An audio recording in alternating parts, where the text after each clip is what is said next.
Folks, can you hear me all right now? Let me know in the comments. I just want to know because I've been having issues and I have a big massive subscribe sunglasses on my face. You're all certainly welcome in tonight. I'm about to be having issues there with the microphone for the last 5 minutes. Typical Keith fashion going into a podcast. So a very happy Wednesday night. We have a good bit to talk about tonight. It's just a mix of everything. It's a mix of on this day, what happened. Obviously, you see the title of the video is we need to move forward with the ball, not backwards. And then Celtic transfers and injury news as well. So everyone that's tuning over on Facebook, you can't hear me. You can't hear me. What? You can't hear me. Here, don't tell me you can't hear me. Can you not hear me? Testing. 1 second. Any sound? Is there any sound, folks? No, it's all good. I can hear you. All good. All good. I was getting panicking there. I was like, you can't hear me yet again for the second time. So I just want to give a massive shout out to Scott from the 4 League Clover last night, popping onto the podcast. Bit of a disaster I was having with the sound wise, the picture quality. I had to do it on my phone, and argument's sake, I had the tripod like that with the phone, and the lighting was brutal. So fair play to everyone tuning in. Look, Saturday is only around the corner. Falkirk's around the corner. 5:30 kickoff on Saturday. We're all looking forward to it. We're all looking forward to Celtic, obviously putting pressure on the other two before they kick off their games. On Sunday, Rangers will play Motherwell at 2 o'clock on Sky Sports, I think. And then the Edinburgh Derby's on Sunday as well. Come on, the Hoibies. So interesting times. But I don't know if you see the jersey in the back. Who does that jersey remind you of? The long sleeve hoops. Has European Cup winners on it as well. So I said I would put that up for a bit of appreciation for the Lisbon Lions. And we're going to talk about one particular Lisbon Lion tonight as well. Sadly, 7 years ago, Billy McNeill passed away, sadly, by dementia. It's a horrible disease. And look, what I would say is to Billy's family, to his wife, to his family, his friends, his grandkids, his loved ones around. It's just pure, absolutely devastating that it only felt like yesterday Caesar passed away. And I think it was snowing at the time as well around that week. And obviously all the scarves and the jerseys. And there was a lot of respect as well from people from the other side of the football spectrum over and the other side of Glasgow paid their respects as well. Obviously John Gregg, who was one of Old Coast legends when they were around that club, where he was good friends with Billy McNeill. And look at Caesar, what a guy, what a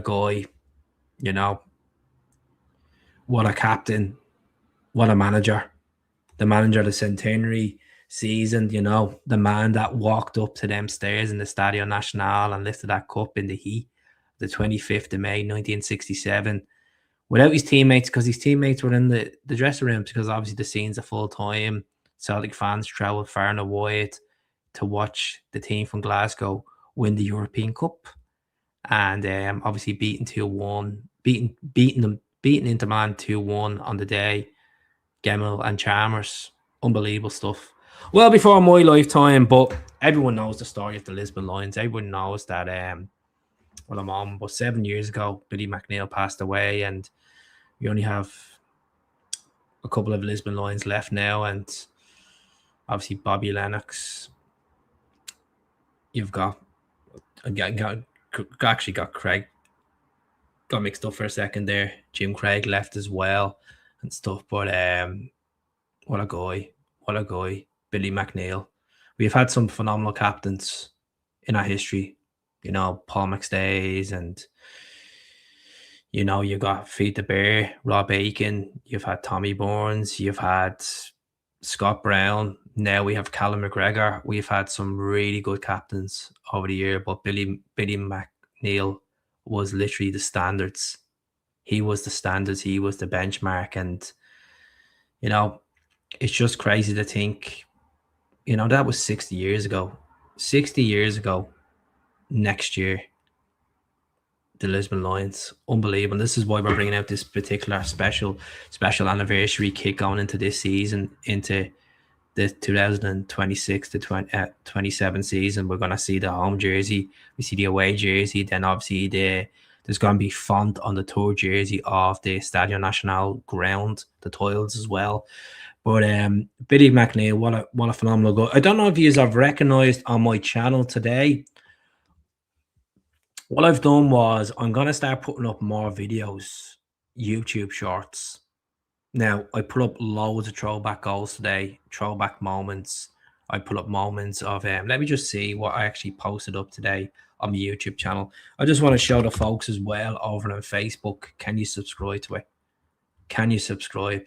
Like this is like a full-time job, basically doing this as well, alongside doing me Monday to Friday job, constantly keeping up the content, trying to keep up the content. Yeah, 60 years. It's crazy, isn't it?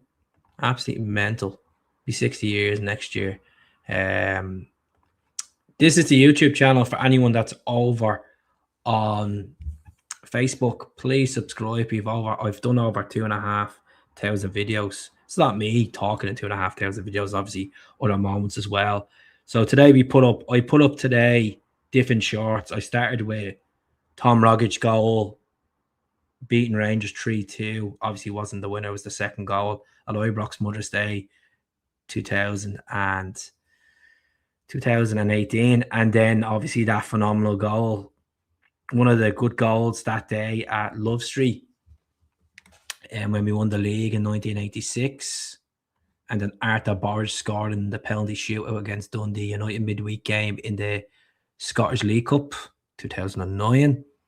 And then Bobo Balde scoring against Rangers when we beat them 3-0 back in 2005, I think.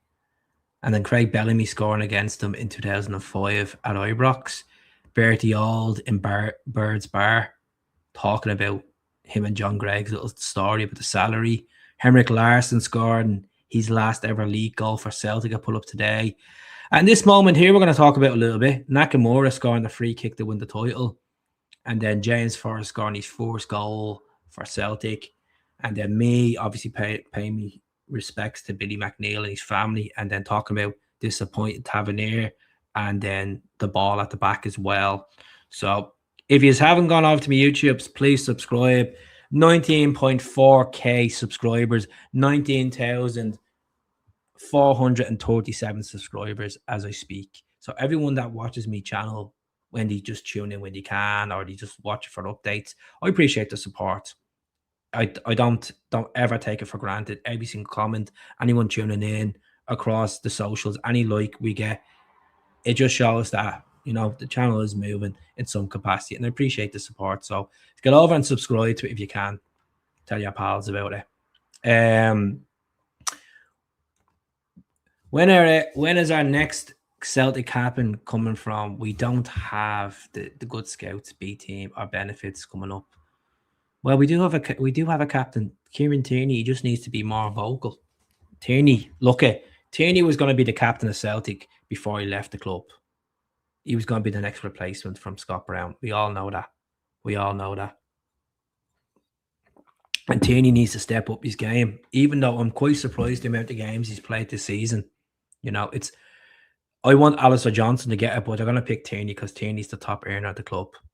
Let's be realistic. They're going to pick Tierney for it, to be honest. I would love to see Alistair Johnson get it, but it's going to be Tierney. Definitely going to be Tierney. Just want to move this webcam down a little bit. It's a bit of a nightmare tonight.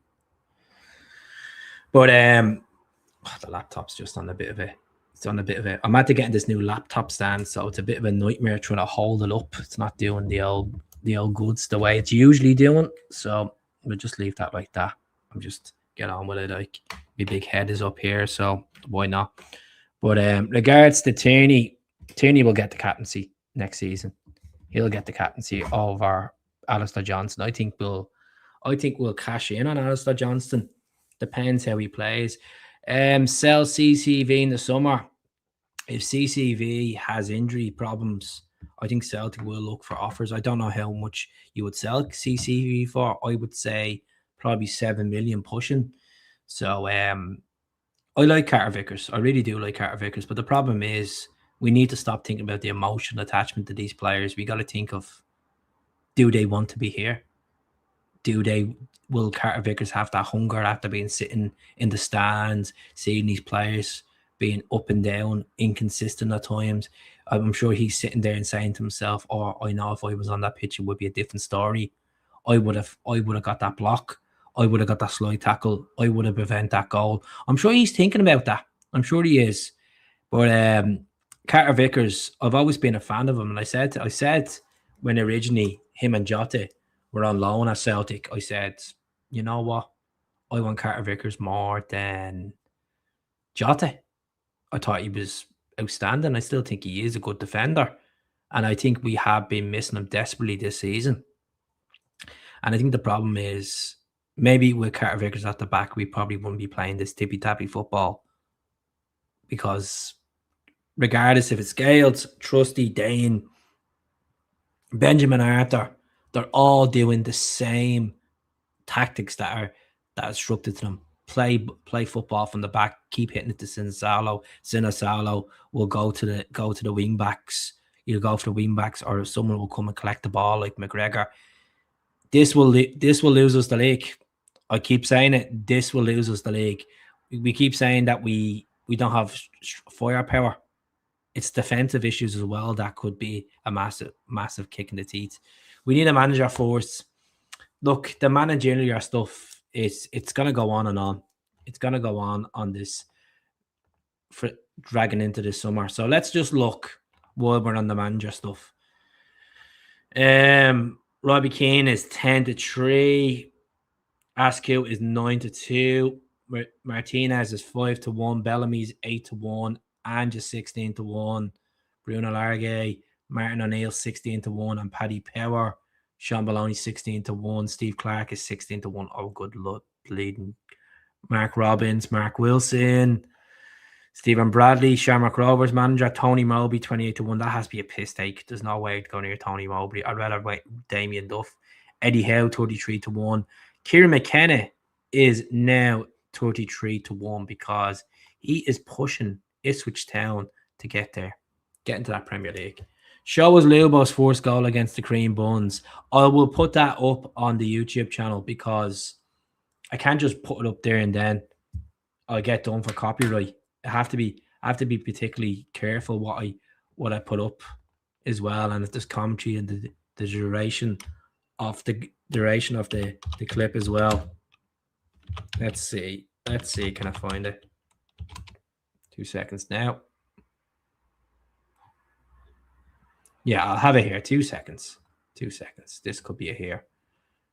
Just for you, Jim. Just for you tonight.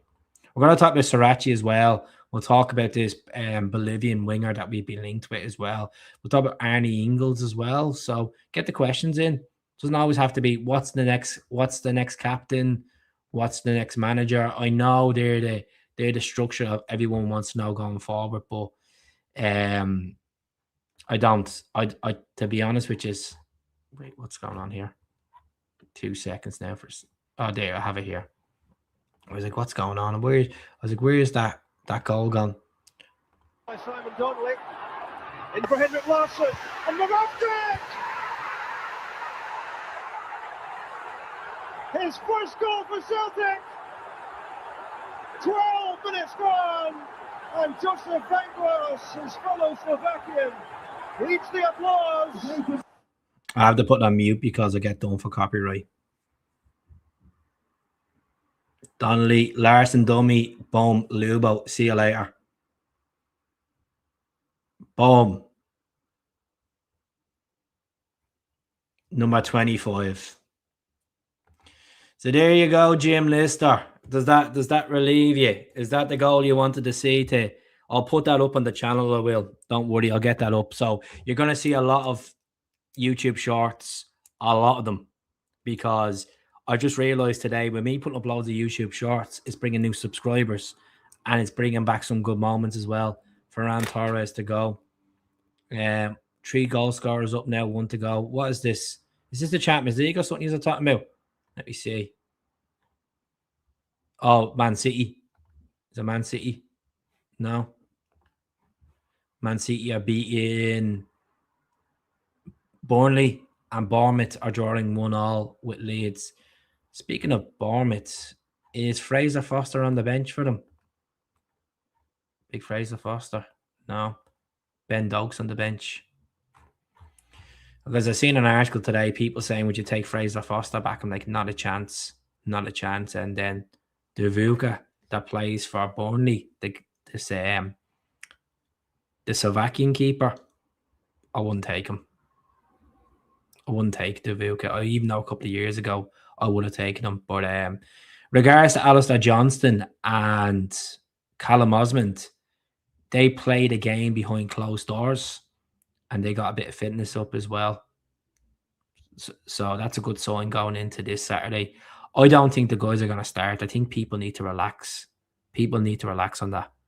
If we get 20 minutes, 30 minutes out of it, as Plunge says in the comments, happy days. I think they will feature in some aspect. And if Kelechi starts and then OSMAND comes on for the last 30 minutes of the game, good stuff. For Falkirk are going to be hard. It's not a case we're going to go out and blitz Falkirk, to be honest with you. Yeah, they're coming off a cup defeat. They're coming off a defeat at home in the league as well. But this is a team that we've always conceded against them. Celtic Park as well. So we need to be vigilant in our play at times as well. Somebody's gambling. Burnley relegated. Leicester relegated last night. I seen that Leicester. It's mad to think when Rodgers left them, they just went downhill, downhill, and downhill. It's crazy to think. Is it the same with Celtic? Has Celtic gone downhill since Brendan Rodgers has left? Let me know in the comments. Yes or no? I don't think it's Brendan Rodgers' fault. I think deep down inside we all know who the fault is of us declining this season. But yet we're still in a title race. I could be sitting here tonight. We could be out of a title race, and I'm like, you know what? Let's just talk about rebuild. Let's just get the football side of it done. Let's get the league done. Let's get the league done. Let's get the Scottish Cup done, and then we can put complete energy as fans talking about new managers. Because right now, what I'm looking at, it's overwhelming to talk about a new manager. I'm sick of talking about who I'd like to get the job, who I think would be ideal, who I think would not be ideal. You know, that's it. Martin O'Neill has brought us back into it. And if we can play more constructive football up the pitch and give Kelechi better service, like James getting up that right wing and swinging it in like he did against St. Mirren, or even, and there's talks of Peter O'Rourke that works for the Football Insider. He's done an article on Luke McCown. According to Luke McCown and Celtic are going to sit down this week and talk about a new contract. Does Luke McCown deserve a new contract at Celtic Park? I'm on the fence with that, to be honest with you. I'm more so swinging 70% no and 30% yes. The reason why Celtic will probably keep him because he's on this. If they're getting into Europe, regardless of what competition we're playing, if it's Champions League, Europa League, Conference League next season, they want to have Scottish quota players on the list. And if this argument's sake, if Welsh goes, Ralston goes, they need to get more Scottish players on the quota as well. I'm not really looking into the player of the year just yet. I know people have to cast their vote for player of the year. I think it's closing this week. I would say Negrin, or the young player of the year will be Donovan for me. I think Donovan has been absolutely outstanding. I know some fans don't rate Donovan yet. It's crazy. Because, you look at the game he had over in Belgrade, I thought he was absolutely outstanding out there. Do you mind Luba's free kick against Motherwell? I'll put that up as well. Just give me 2 seconds. Jesus, you're spoiled for choice tonight, aren't you? 2 seconds now. We'll get Lubo's free kick against Motherwell up. And then I'll put it up on the channel as a short so you can watch it endless times. 2 seconds. I have it here. How's it going, Paddy? Lafferty over in Belfast. How are you getting on? Cunnest to talk to you, Paddy. Hope you're well.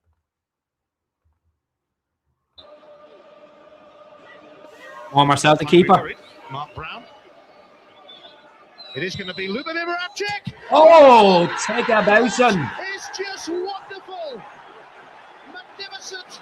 From Moravcik, he shows once again what he's all about. Different gravy, baby. David Beckham book, isn't it? It's every bit as good. Look at the action he gets on the ball. Who needs David Beckham? Moment in particular, I think Mark Brown slightly moving to his left originally. And by the time he sees the movement on the ball, it's too late to go. Boo. That is a piece of magic. I've seen it so many times, and it never gets boring. El Lubo. I'm surprised. Do you know what? Weird. And why did we never wear the all white kit? That jersey was absolutely class, and the shorts were class, and the goalkeeper top as well. We've got a penalty here as well. So let's just fast forward this bit. Henrik Larsson stepping up for the spot kick. The Swedish international wants to get into the 2002 World Cup team for Sweden. Henrik Larsson! It's a goal for Capri-Sun. Henrik Larsson, the king of kings. Different biz, though. Oh, did you enjoy that? Did you? All right, speaking right, we'll get on this day in 2008. What happened on this day in 2008? Does anyone remember what happened on this day in 2008? Let's see, does it spring to your mind? It's been a couple of moments in our history. We have won a title on the 22nd of April. So let's see. Let's see. Does it spring to us? Oh, it's not. You can't get it. Oh, I have it. Thanks to AJ Celtic. Tony Ralston's goal was a bit of a belter. Of course it was, but I had someone earlier on Facebook saying Tony Ralston's better than AJ. I was like, mate, stop. You're probably still on the drink. Stop. He is nowhere as good as AJ. Yes, he plays with his heart in his sleeve, and he was impressive last Sunday against St. Mirren. His goal was brilliant. I was delighted for that. I was delighted for Ralston. But Ralston, my honest opinion, Tony Ralston, I would move him on this summer anyway. I think he's had enough time at Celtic. He's not getting any better. He's kind of just stuck where he is. He's reliable at times, but he is going to give you a shift of like 6 or 7 out of 10. I would move him on this summer. I really would move him on. Look, his time on their hands was brilliant, but that was a belter. Which one's this plunge? Free kick. Oh yeah, that was a belter as well. The one with the same kit. So let's talk about this moment. On this day in 2008, this was a moment. If anyone can do it, he can. Nakamura! He has done it! Isn't that just typical? What a way to win the title! And how fitting that the goal should be scored so late and should be scored by Shinsuke Nakamura. They've had to wait for the title, but good things come to those who wait. Yeah. Celtic champions. That is so well deserved. McNeill has been fantastic all season. You wouldn't bet against him doing this, but to do it now is real quality. Com's right. He knows exactly. Breath. And the jury's still out. Where was that water bottle? Gordon Strachan. It's happened a couple of times as Gordon Strachan as a manager, and he's standing there and we score, and he just throws the water bottle, and it never comes back down. It never comes back down. It's just absolutely mental. So also on this day as well, 1981, Celtic won the league up in Tannadice against Dundee. I think it was 3-2 the score. Now, obviously, I wasn't born, so I had to do a bit of research. So let me see. Celtic, blah blah blah. Yeah, 3-2. We beat Dundee United on the 22nd. How's it going, Quinny? I hope you're doing well, my friend. I'm all in for tomorrow, Quinny. I'm all in for tomorrow. I'm sorry I haven't got back to you. Been just busy all night, drained doing other stuff. What a dreadful performance, but we won the league. So Thompson at Anfield. Let's see. Can we look at Alan Thompson scoring that goal at Anfield? You have to be careful because, as I said, copyrights and stuff like that. I'm not losing my channel of all these requests. Well, a shout out to Quinny there from the Celts are here. Great input into all the games he does. And he's honest as well. He's honest as well. That's the most important thing. Let's see. Can we get it? Oh, here we go. 2 seconds now, folks. No problems. All good. Good to see. Good to see. John Collins. Hell. So, yeah, on the 22nd of April, we won the league in 2008. Rugby Park and then Tannadice in 1981. And we also beat Rangers to win the league in 1899. 1899 as well. Surprisingly, with that one as well. So here we go. A settled side who have been. Shut Jim. Nearly 45 minutes played. Thompson, Celtic are ahead, right on half time. The deadly left foot of Alan Thompson does it. It's 2-1 on aggregate, Celtic ahead.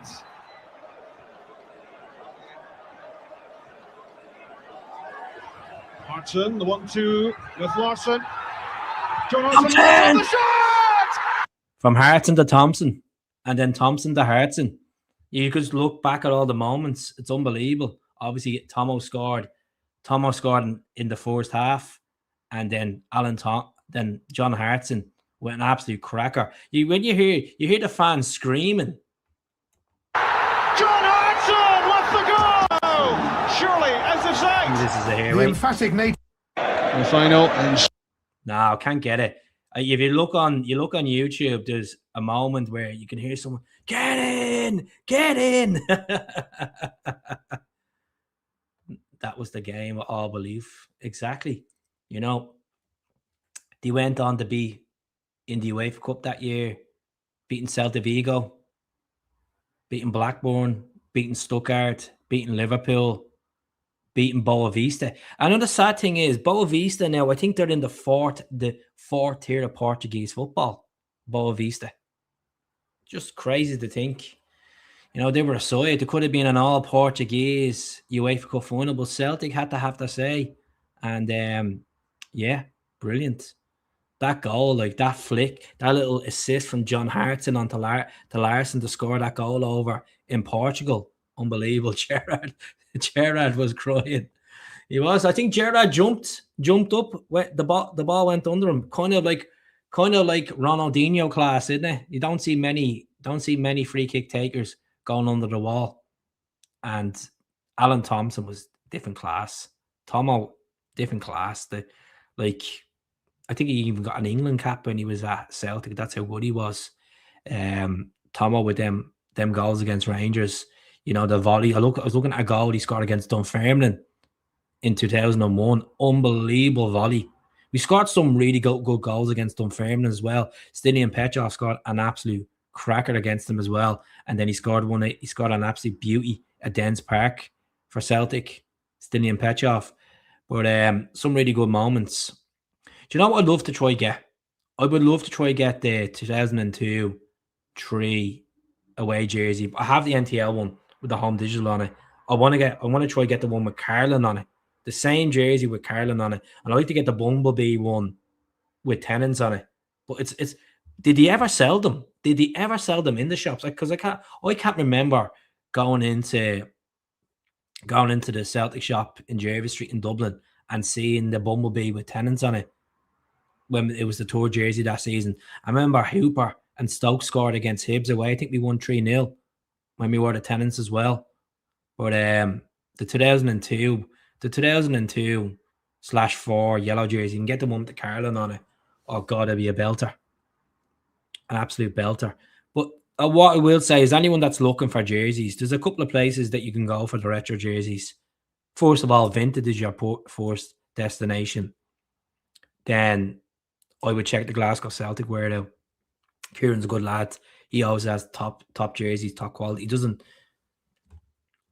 I got the Bumblebee with no sponsor. Never thought about it. It could be something.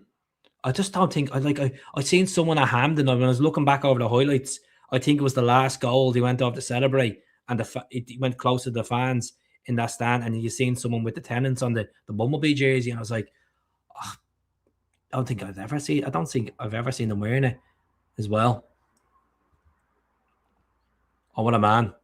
What a man. Howard. Big Howard.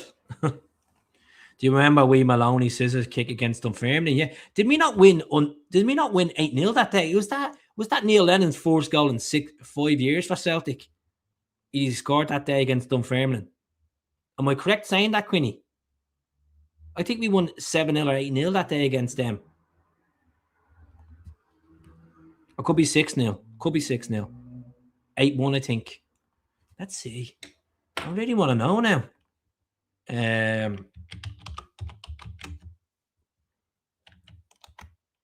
8-1 Dunfermline.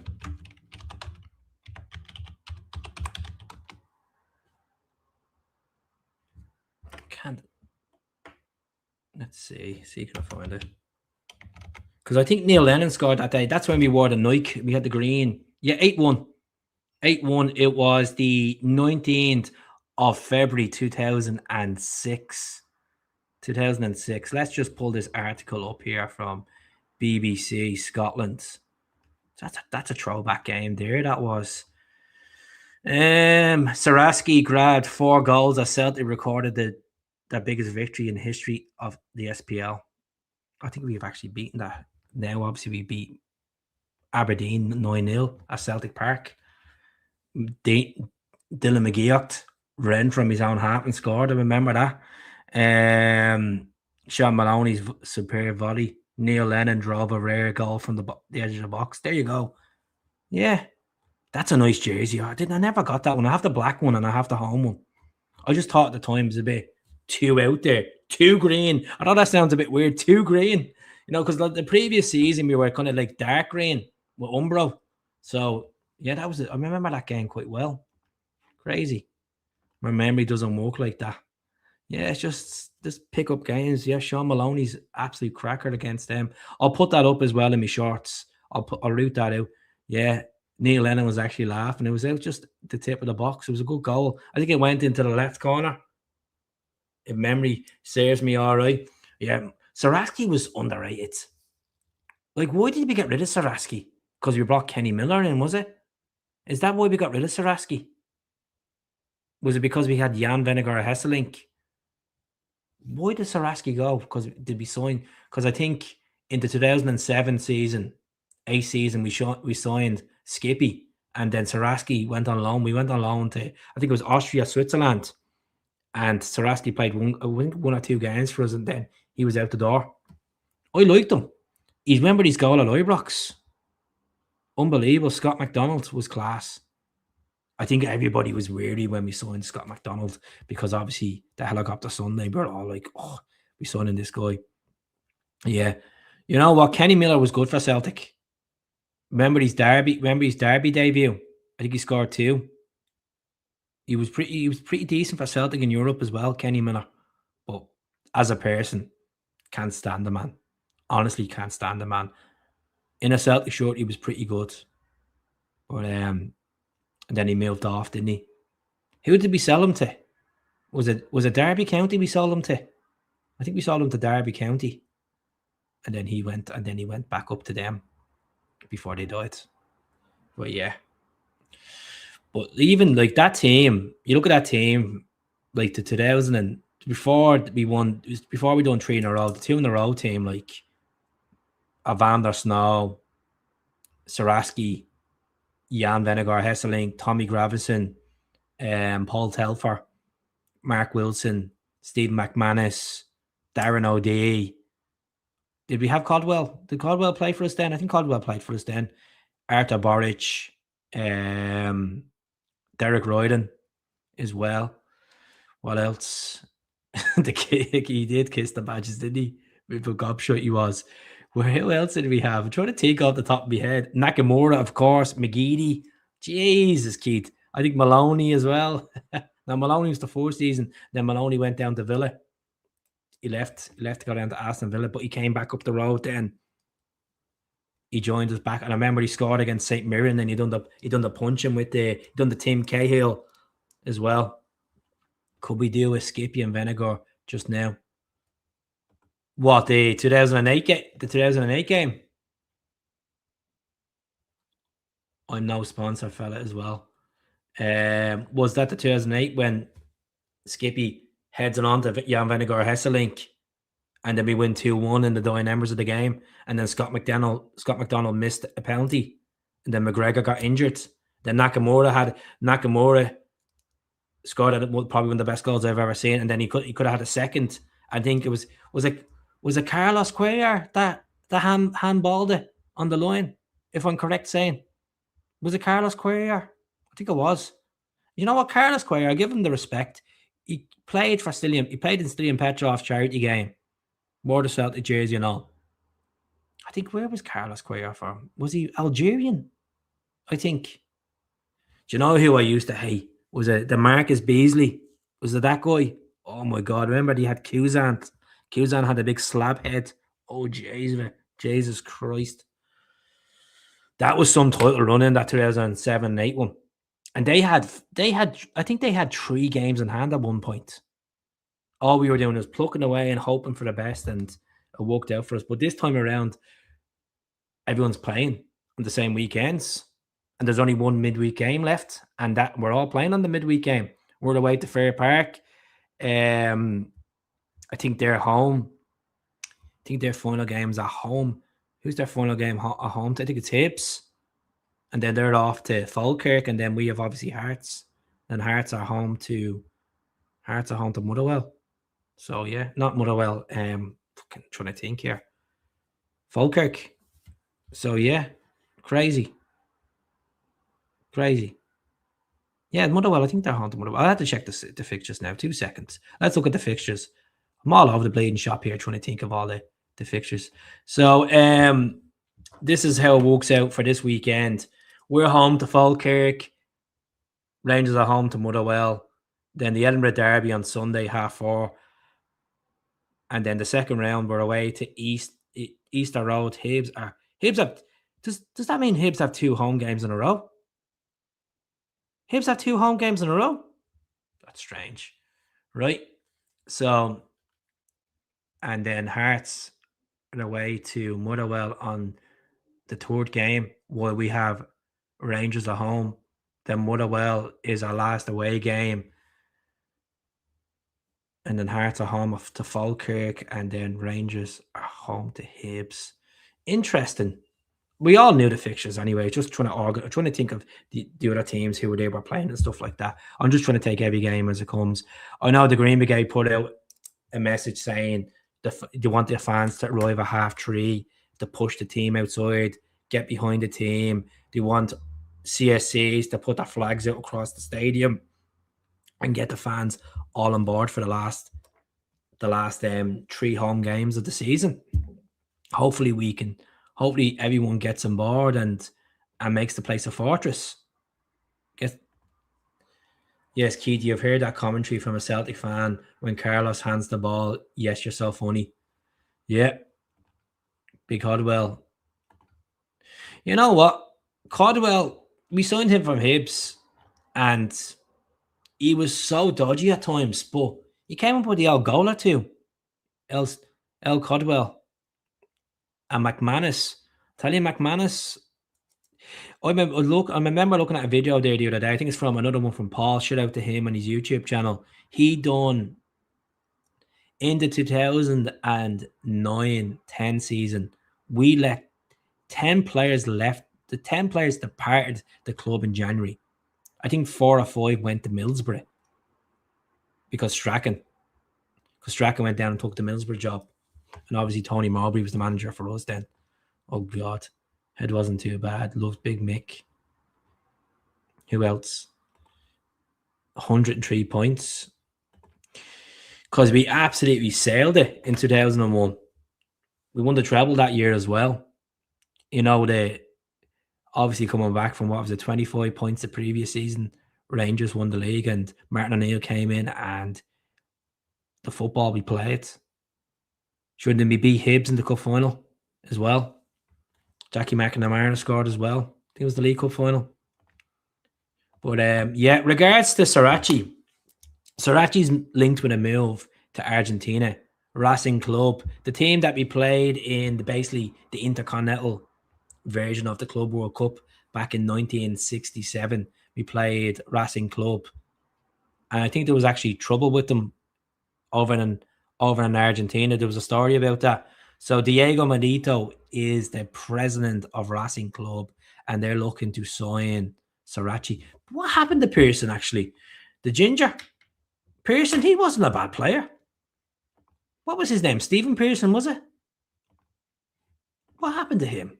He scored in the Champions League and all for us against Alberg, I think. Stephen Pearson. Didn't we sign him from Motherwell? Didn't he play for Scotland a couple of times as well? Stephen Pearson. Was it Stephen Pearson? I think. Stephen Pearson, yeah. I think he went down to Middlesbrough as well, did he? No, we sold him to Derby County. That's where he went. He went to Derby County. Oh my God, that's horrendous. He played as a forward at times for Celtic as well.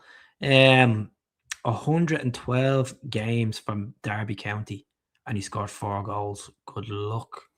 Good luck. Play for Derby. Yeah, Derby, yeah. I had Pearson on my shirt. Jesus Christ. He was an unsung hero. He really was. He really was. Steve says, hi, Keith. I hope you're well. Made another final for the hoops. This is where we're keeping the fight. Really kicks on.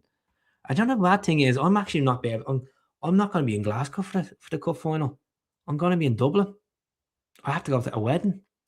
Sadly, my friend's getting married, and he's a big Celtic fan. He decides to get married on the cup final day. So I've got Wilfred Nancy's autograph. Oh, that's a collector. That's a collector's item there. Wilfred Nancy's autograph. Jesus Christ. Oh, good luck. That's the Euro Millions ticket right there. Yeah, Stephen Pearson. He's a blast in the past, isn't he? Do you remember we signed that guy Pavel Brožek, and he never scored for Celtic. Remember Mo Bangula? Henrik Larsson rated him to be the next best thing coming out of Sweden. And do you remember he played actually against us in the Champions League?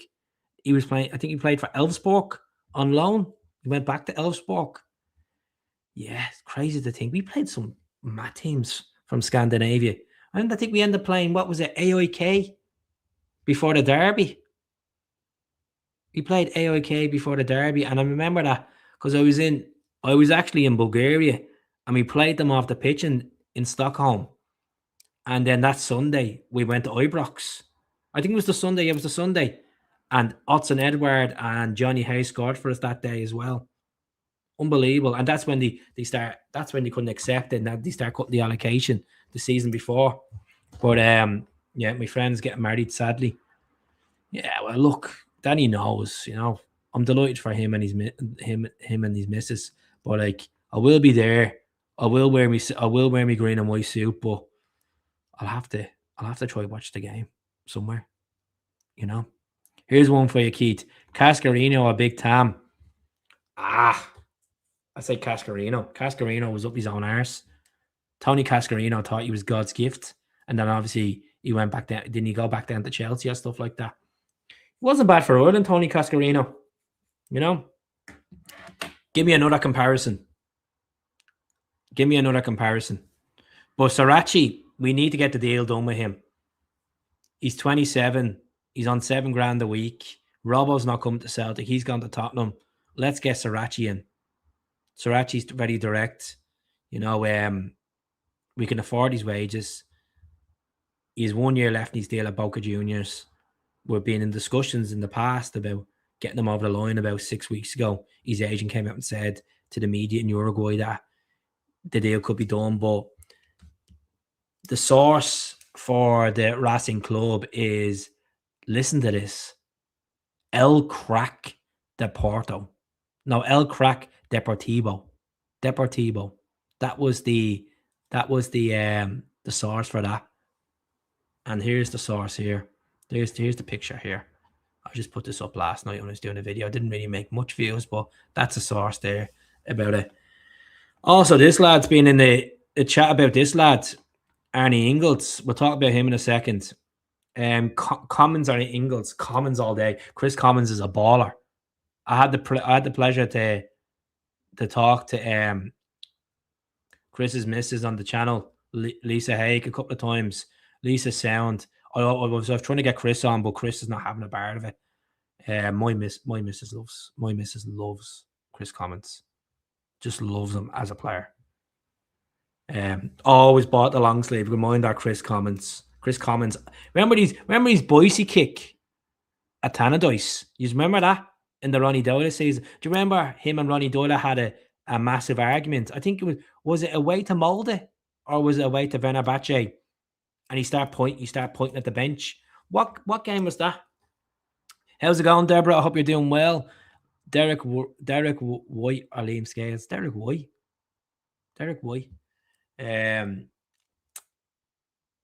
Yeah. Do you know who I met the other day? I met a guy the other day in my job. He played for Celtic for 5 years. I might actually ask him to come onto the podcast. Let me think. What is his name? Oh, Jesus. He played for Celtic 52 times between 1981 to 1984. And he scored 1 goal for Celtic. 1 goal for Celtic, and that was against St. Mirren. Oh, my God. What's his name? Oh, Jesus Christ. Oh, let me think. Celtic team, 1982. I'll be able to I'll find him now for you. I might ask him to come onto the podcast. He's obviously played with like the Maestro and Billy McNeill and all. Not Billy McNeill. What's his name? Tommy Bourne, sorry. Let me think of the Celtic squad. I'll find him now. Where's the Celtic team? Do you not have the Celtic team with that? Celtic squad. I want to get the squad of 1982. Let me see. Yeah, it has all the fixtures, but it doesn't have the squad. I want the actual squad. So I'll go ahead to tell you who. I've talked to him a couple of times. Quite a lad. Let's see. Oh, I'll find him. It'll come into my head. I bet you when I get off. He's Scottish, yeah. He's Scottish. He played for Greenock Morton and he ended his career at St. Mirren, but I don't think he played for St. Mirren. So he played for Celtic between 1981 up to 1985. He scored 1 goal for Celtic. I think his name is Graham. His first name's Graham. Oh, I can't think. It's doing me head in now. No, it's not. It's not it's not Alex now. I'm trying to think. Oh no, let me think. What's his name?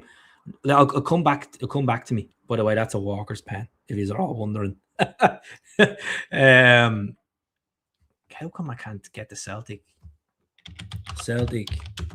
team 1983 squad players?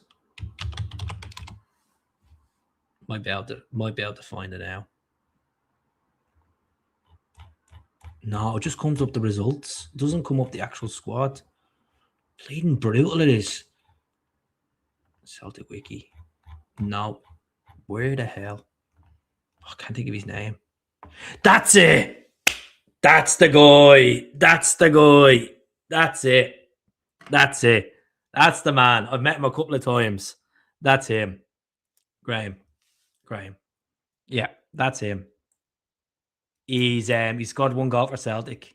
Well done, McLaughlin. On the spot, Graham. That's it. So yeah, Graham is. I've chatted to Graham a couple of times. Chat to Graham a couple of times. Was it Dunbarton at top screen, Knock Martin? I don't know why. Because someone in my job was like, he played for Celtic, and I was like, really? He's like, yeah, he played for Celtic, Keith. And I was like, but obviously he comes into my job. I don't let him know that I have a Celtic YouTube channel. I don't talk to him about Celtic, but I was like, oh, how's it going? Yeah, I hope you're doing well, blah, blah, blah. Yeah. But yeah, Graham Sinclair. So do you think I should ask him to come onto the channel? You know, he's played with the Maestro. He's played with some cracking players back in them early days. What do you think? Should I ask him on? Has he ever? What do you think? Something different? Not how I'm asking him. Yes, why not? Why not? Probably give a perspective and probably you talk nice things as well. It's like you need to refresh my brain here. So who was the manager? Was Billy McNeill the manager up to 1984? Was he? Was Billy McNeill the manager up to 1984? And then Davy Hay took it. Was that correct? Don't ask, don't get. I'm sure he will. If I ask him, I'm sure he will. I'll just send him a link and get him on. Why not? You know, Sinclair, Moyes, McAdam, they're all in the same squad. Davy Moyes, eh? Davy Moyes. What a guy. I like Moisey. I actually like Davy Moyes. I just, he speaks quite well. Feck off. I walked away Bricklayer with Tam Fallon, never drawn. Jim Fallon was his dad. Davy Hay took the job in 1983. Was it 83? Why not, mate? Anything to progress the channel. Something different, It's because I know a lot of you like that, like talking about the old days before my days, the Love Streets and the Quality Gang and all that, and all that kind of stuff. All the history. The C.R. Smith. My mate from Dublin was like to me, "What is C.R. Smith?" And for years when I was young, I didn't know what C.R. Smith was because I'd obviously lived in Dublin. I didn't know it was a fucking window fitting company. I thought it was an insurance company. Well, we need to get C.R. Smith back in the jerseys. Let's get the C.R. Smith. Let's get rid of this daft about nonsense and get C.R. Smith back in the jerseys. What do you think? That'd be the business, in Coatbridge. How's it going, Jimmy? Hope you're well. Keith, this channel deserves to grow. The channel is growing. It's slowly growing. Look, the channel is growing. The channel obviously took a back burner last year.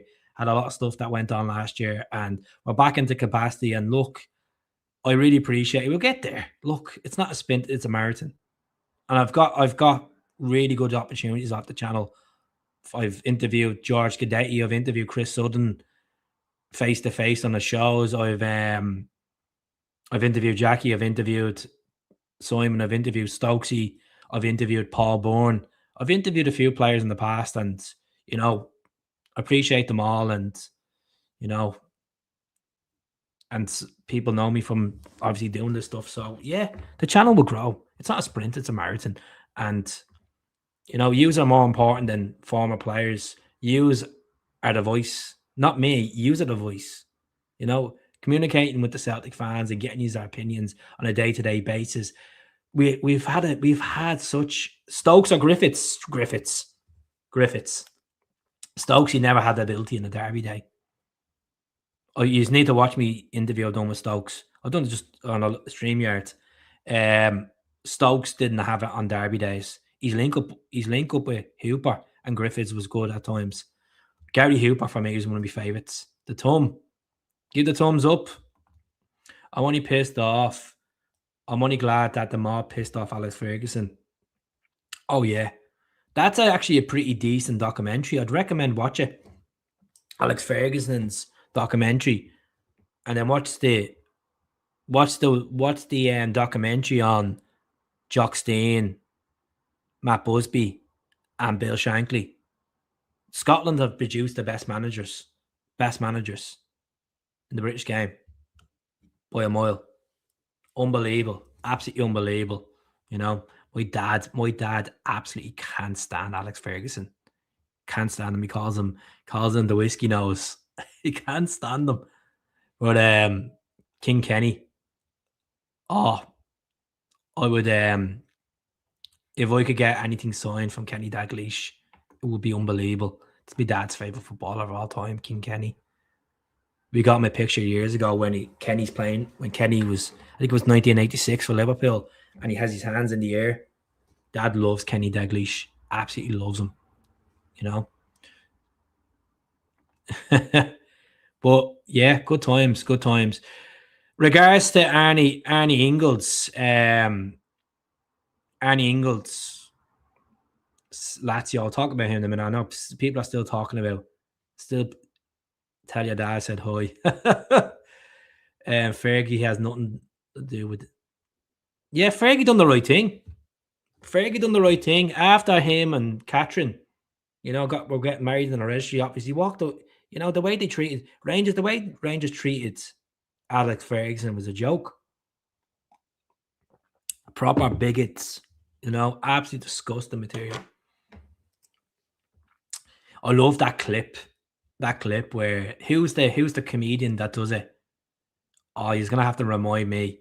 Where he walks in, he's the Rangers scout, and he walks into he's meant to be the chairman, and he's saying, "Oh, I have a player for you. We've been looking at this guy," and he brings the player in, and he's the Catholic, and he's about to sign the contract, and the guy's losing it. Oh, unbelievable. Unbelievable. That's a great clip. It's so funny. It is so funny. And the chairman's raging, he is. Such a retro clip. Yeah. How old is that? That easily must be 1983, 1982. It must be really, that must be really old, that clip. Really old. Or like, it's, when you look at all the documentaries over the years and stuff like that, unbelievable. 1979, that sketch was. Jesus Christ. That's years old. And things still haven't changed.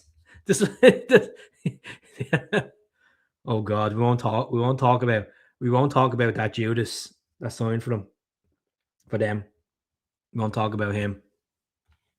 Definitely not. Are they both Celtic fans? The two guys that done it? Were they? Yeah. Oh, did they? Never knew that. I was working in the Pavilion Theatre and they were doing a job there. Jesus. Yeah, look, this is probably one of the best. This is probably, argument's sake, there's only two home tops. There's only two Celtic home tops that you can't beat. And the first top, in my eyes, the first top is this one. And the reason why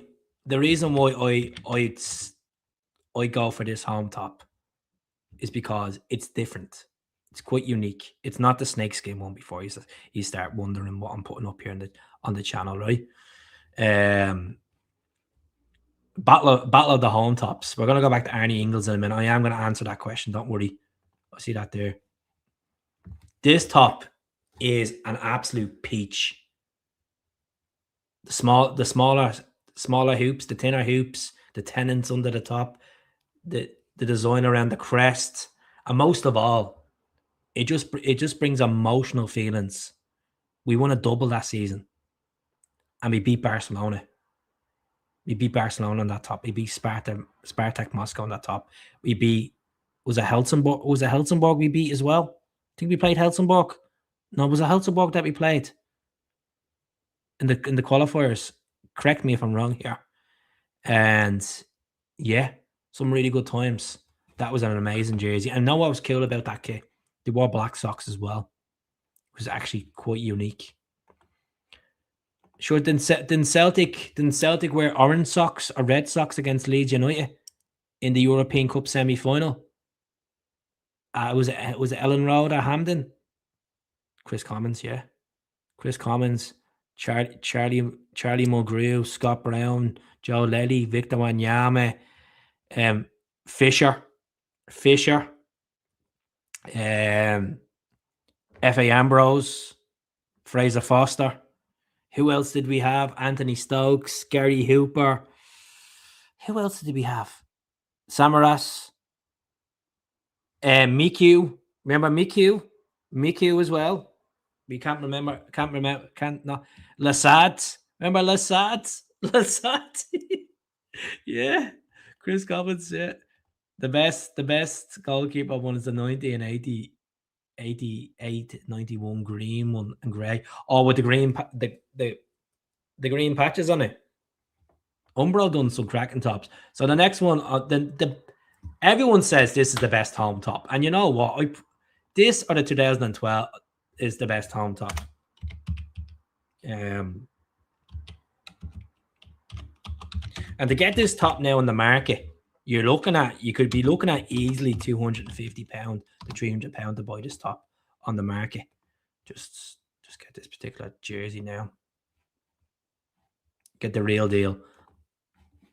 Let's see. Do you want to take a guess what top I'm looking up on Google here? Does anyone think?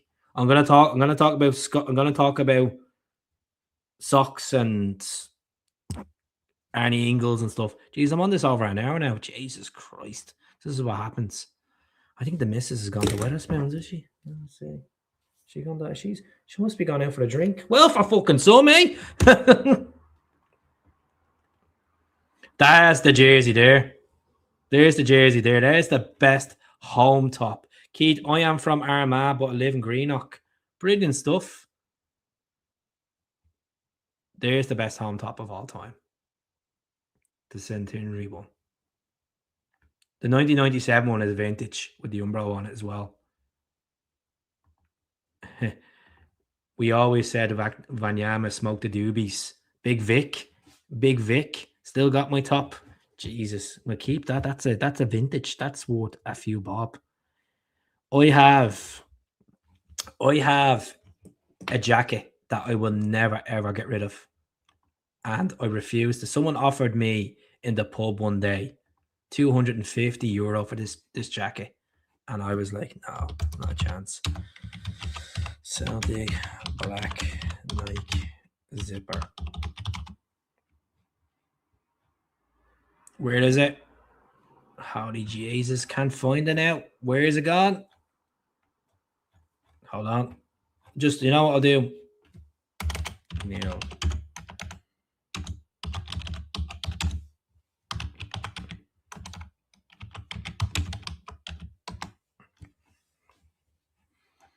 I can't really get a proper picture of it. There we are there. That jacket there. My favorite one. That one all day. That is unreal. I have that I bought that for 90 quid when it came out.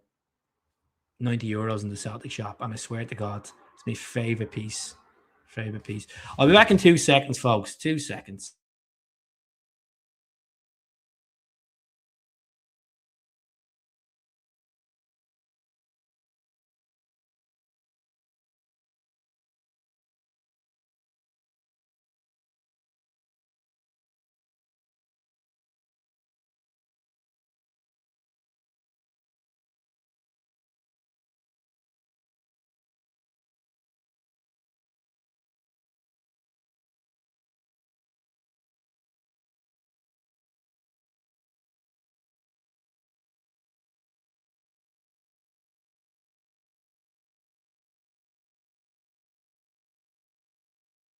There we go, folks. I got the green one on.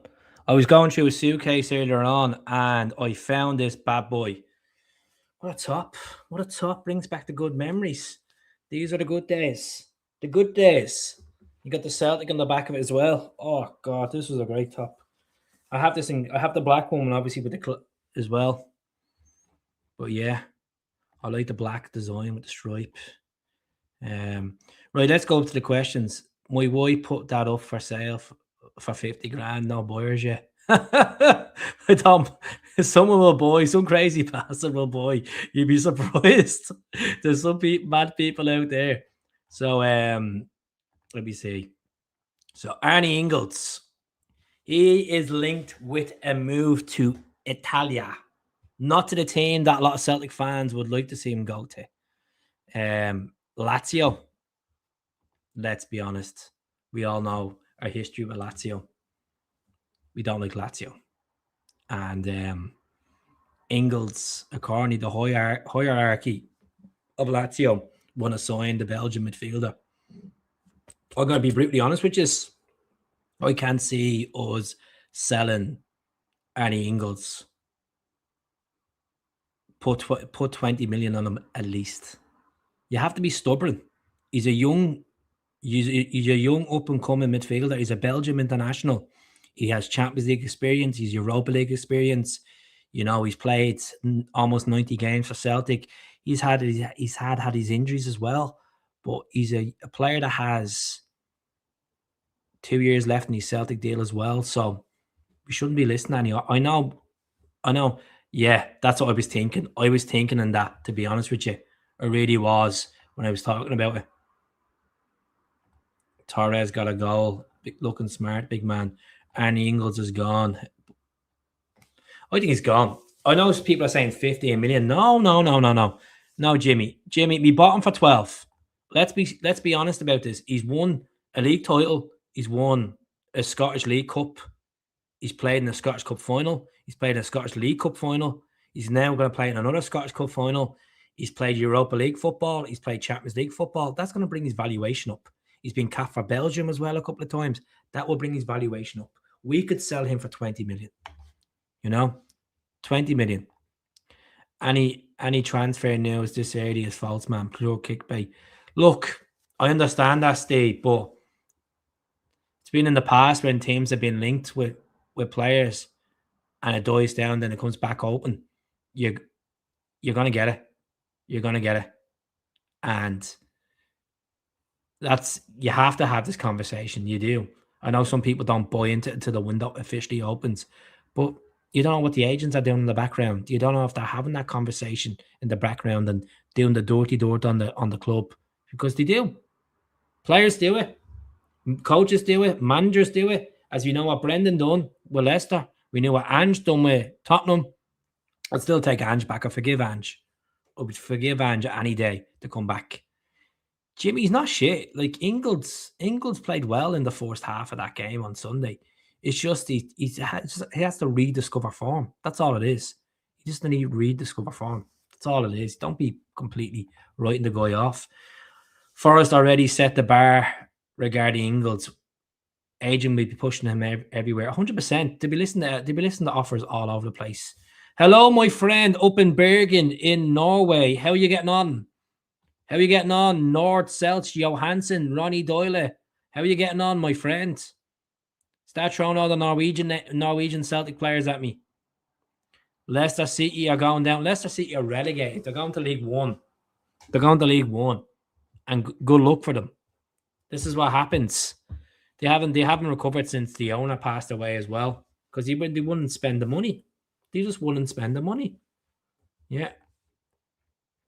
Shanka Norski, is it? I get that, man. You're probably right. The people reporting that some of them are obviously fake.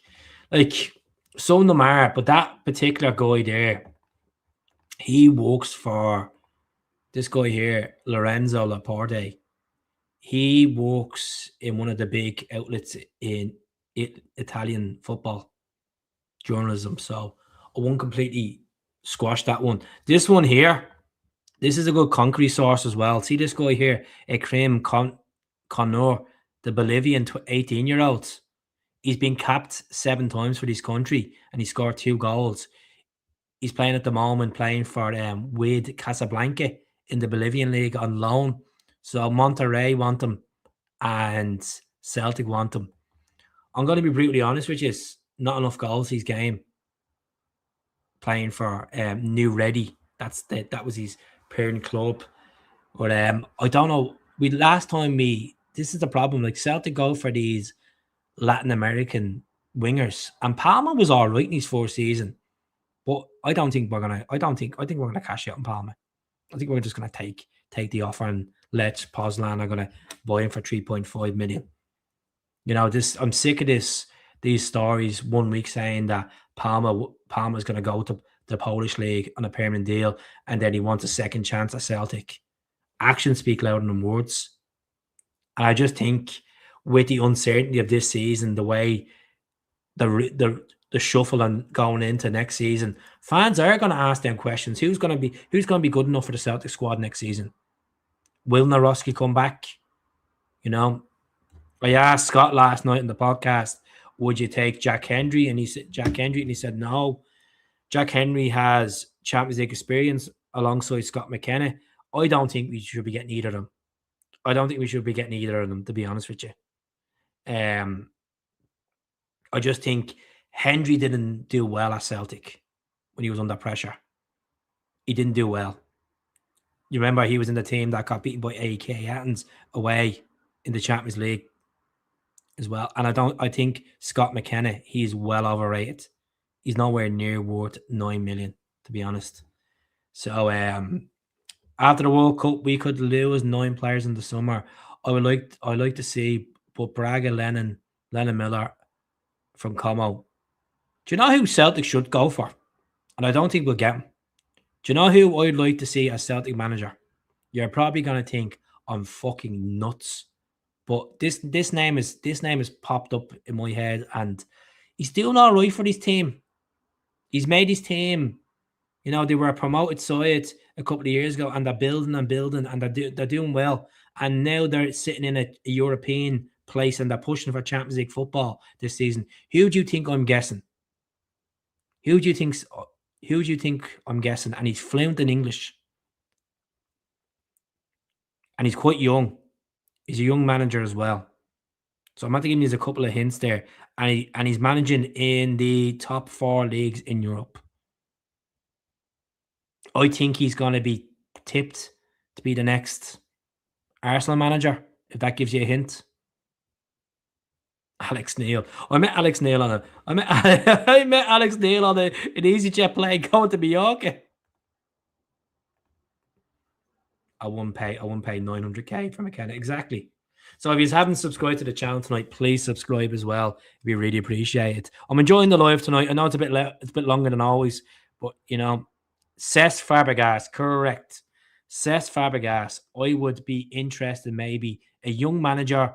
You know, he's doing well with the team that he has at Como. I know he's not really giving Nicholas Kuhn the old sniff, and Nicholas Kuhn hasn't been doing well over there. But Cesc Fabregas, let's look at Cesc's experience. I think at one point he was actually coaching Monaco, if I'm correct. Surely no, Keith. Why? There's his record. 78 games for Como, 23 wins, 22 draws. Let's be honest here. He is managing in Serie A. Look at the opposition. 42% at Como. And that was... So there you go. And they're sitting 5th in La Liga, not La Liga, in Serie A. Let's see. Here's the table here. 5th in Serie A. They've lost the last 2 games. Lost to that bleeding team, can never pronounce right. Sassuolo. And then they lost to Inter away. They lost to Inter at home. It's not bad.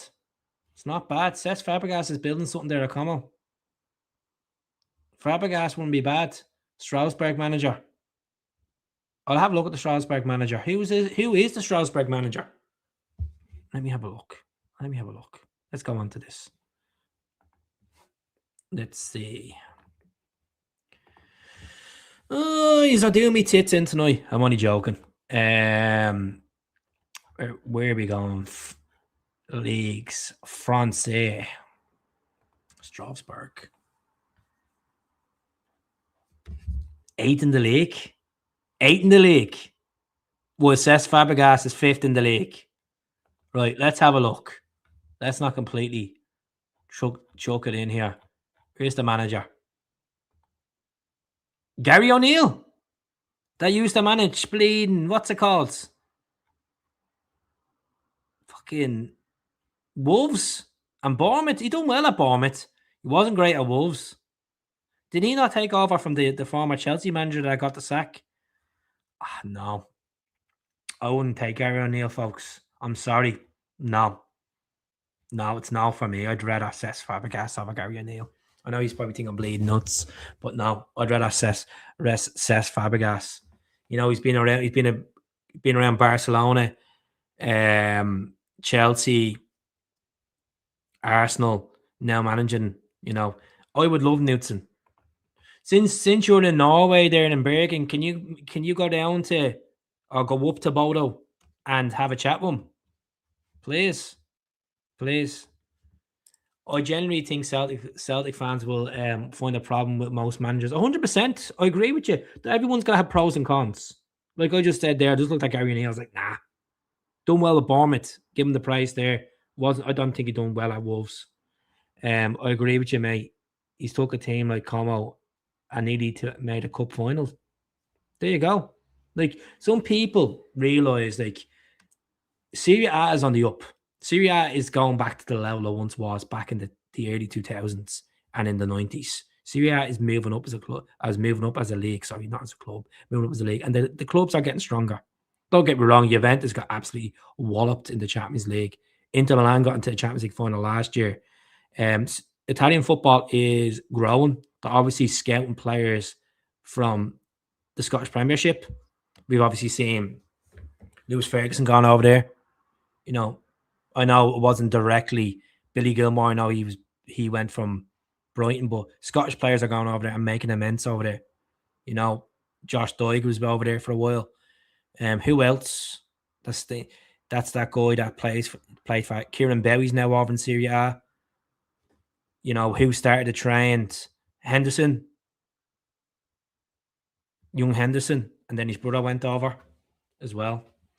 But look, regardless who we're linked with, there's going to be pros and cons. Out straight, I would not touch Steve Clarke with a 10-foot barge pole. The guy is a good international manager. And some people might question that because he's but he's like, if Steve Clarke didn't get Scotland to a World Cup, his name it'd be written all over the place because he'd be like, oh, he's available and all this crap because he's now at the World Cup and he's literally he's still in contract talks with the SFA. He's done well at Lens. Edouard's doing well at Lens. I won't be, you know what, Lens are done well. You know, I've been keeping an eye on Lens, to be honest with you. I've been doing well. What is your name? Bergen boy. That's not a bad shout there. So let's see. Lawns. You'd be surprised with this, folks. You'd be quite surprised with this. So Lawns are doing well. They're being the surprising team in the old French league. Odson Edouard is banging goals in for them this year. I wanna be Edouard. Where's Odson when we need him? 13 goals, 29 games for Lens. He's done well. He's found his feet back in France. Remember, Edouard was playing for Toulouse on loan. Remember that? So there's Odson's doing all right. What age is he now? 28? Jesus Christ, feels like he's older than that. Sure, Moussa Dembele's 30 now, I think. Haiti's trying to persuade. Haiti's trying to persuade Eddie. Eddie? He was born in South America, in that French province. What's it called? Oh, what's that country? There's a few. What was the Edward? Let's have a look. What's the name? Give me a second now. Let me go out and Google. French. Is it French Guiana? Is it French Guinea? I can't pronounce it. Is that the one there where Edward was born? You know? Was that the one? No, I don't think he was born in Sierra Leone. He was born over in South America. That's where Edward's originally from. And then he moved to Paris. So yeah. Look, Edward's doing well. I'll keep an eye on the Lens manager. Let's have a look. Let's actually have a look at his record. But I'd be going for him ahead of Gary O'Neill. People might say Gary O'Neill because he's managing the British game and all that malarkey. But now let's have a look over here tonight. Lens. They were always a team. They're always back in the early 2000s. They were always that team that would give you a good run. 69% win ratio. Pierre, what's the crack? Any chance of coming to Glasgow before all them flights get cancelled? Yeah, 74% win ratio. How long is he at Lens? Since last year. He's doing a fantastic job there. And he was the manager at Lyon as well. Did he win anything with Lyon? Did he win anything with Lyon? Let's have a look. Pierre's. Did he not get to Europa League semi-final? He probably worked. He can have a chat with Moussa Dembele and get Dembele up the road. Pierre. He's 46 as well. That's a young age for a manager. You know, why are we not looking at someone like this? He was in the cup final, the French cup final with Lyon in 2022-24.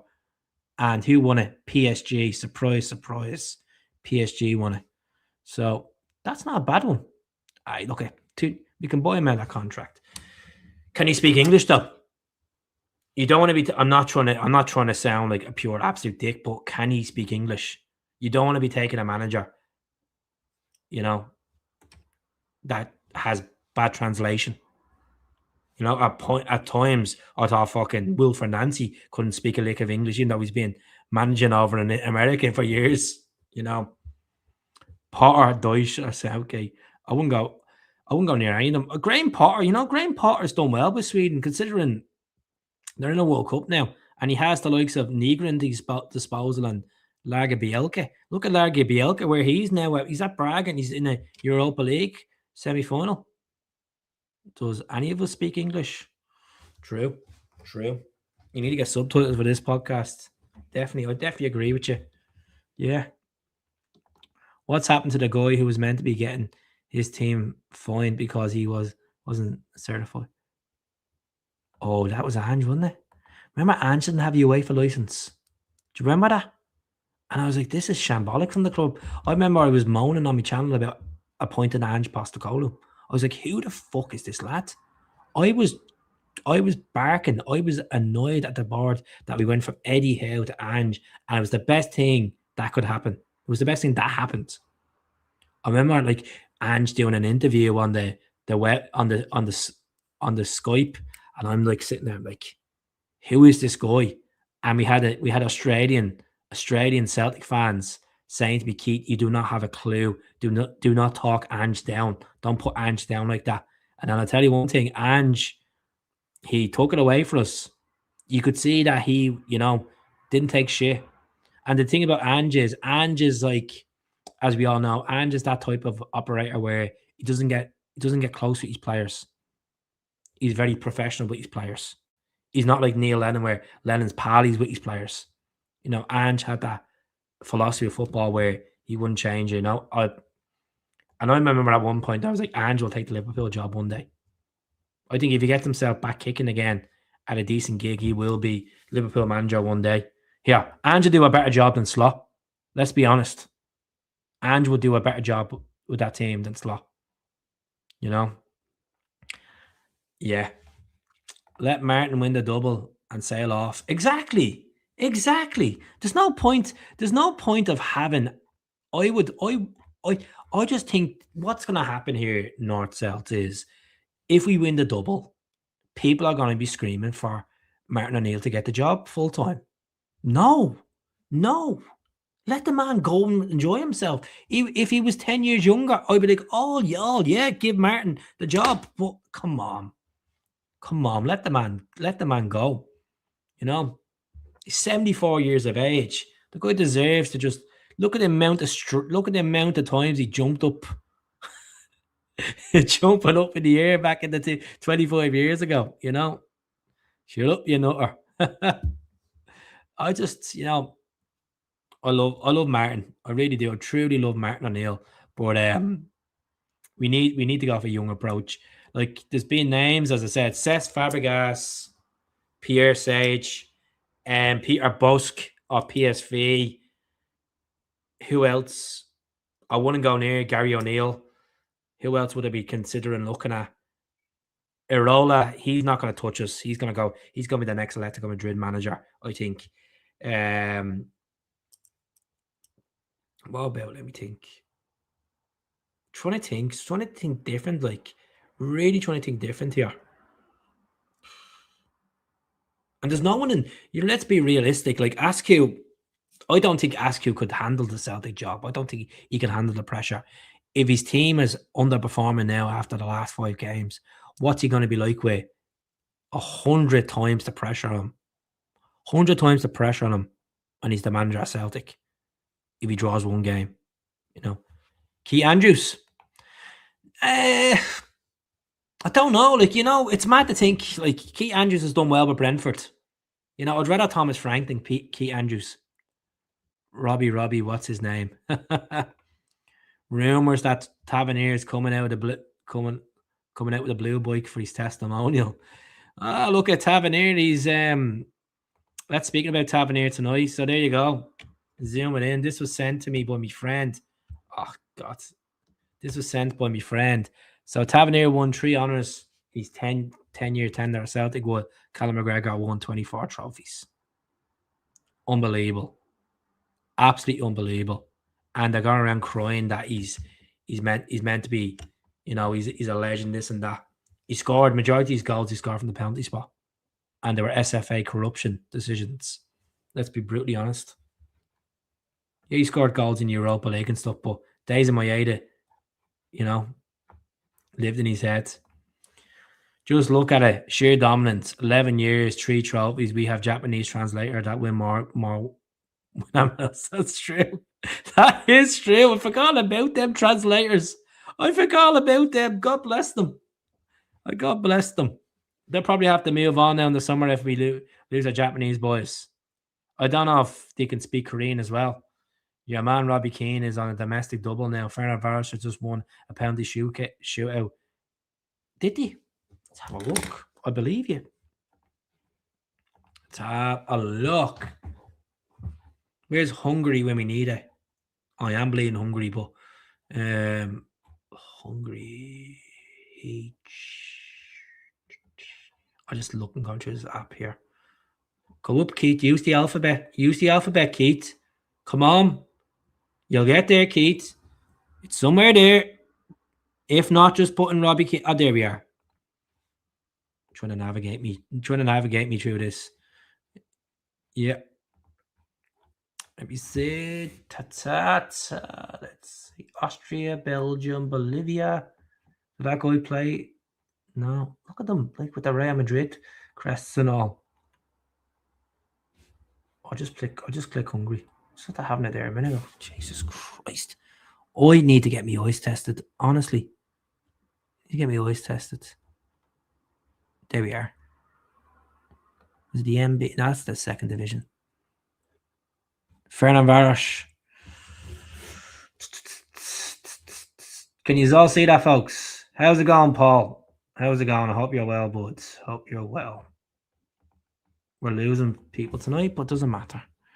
So they beat them 3-2 on penalties. Robbie Keane is on the verge of doing a double. Thank you for giving me that shout out as well. Let me know that. Ferencváros are a good team. A good team. They've done well. And let's see how they are in the table.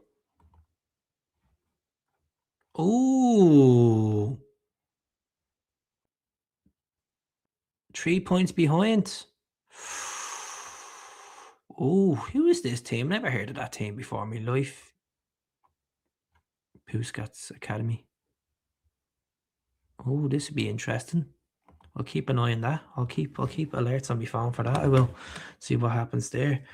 I've got an itchy feeling it's going to be some random appointment name flying around. It'll be like a bleeding bingo ball, just picking someone out, you know. Tav will deep their pockets as they are winning medals. And some Celtic fans were like, "Oh, don't be completely laughing at him." Like, why?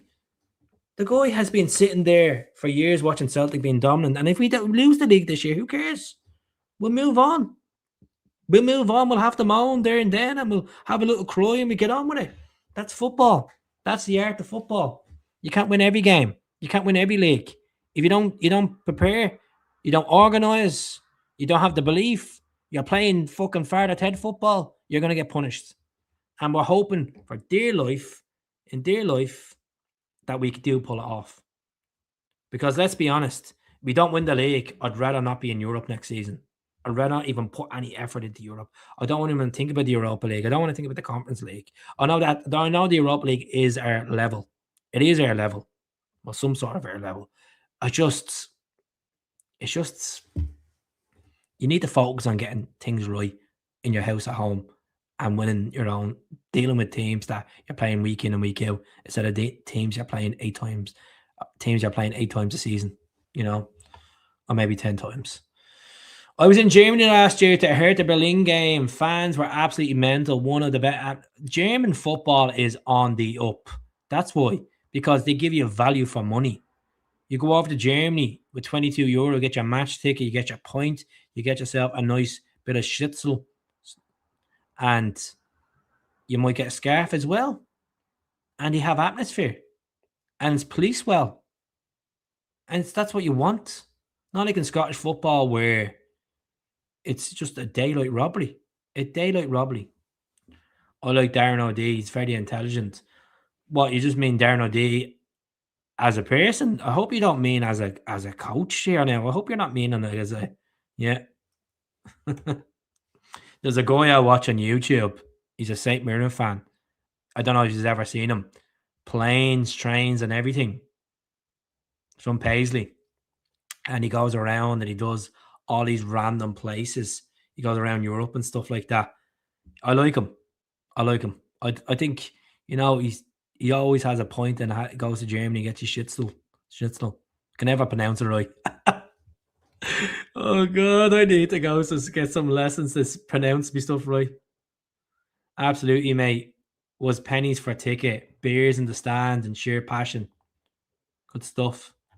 There's a guy that I met in Glasgow. He's Swedish.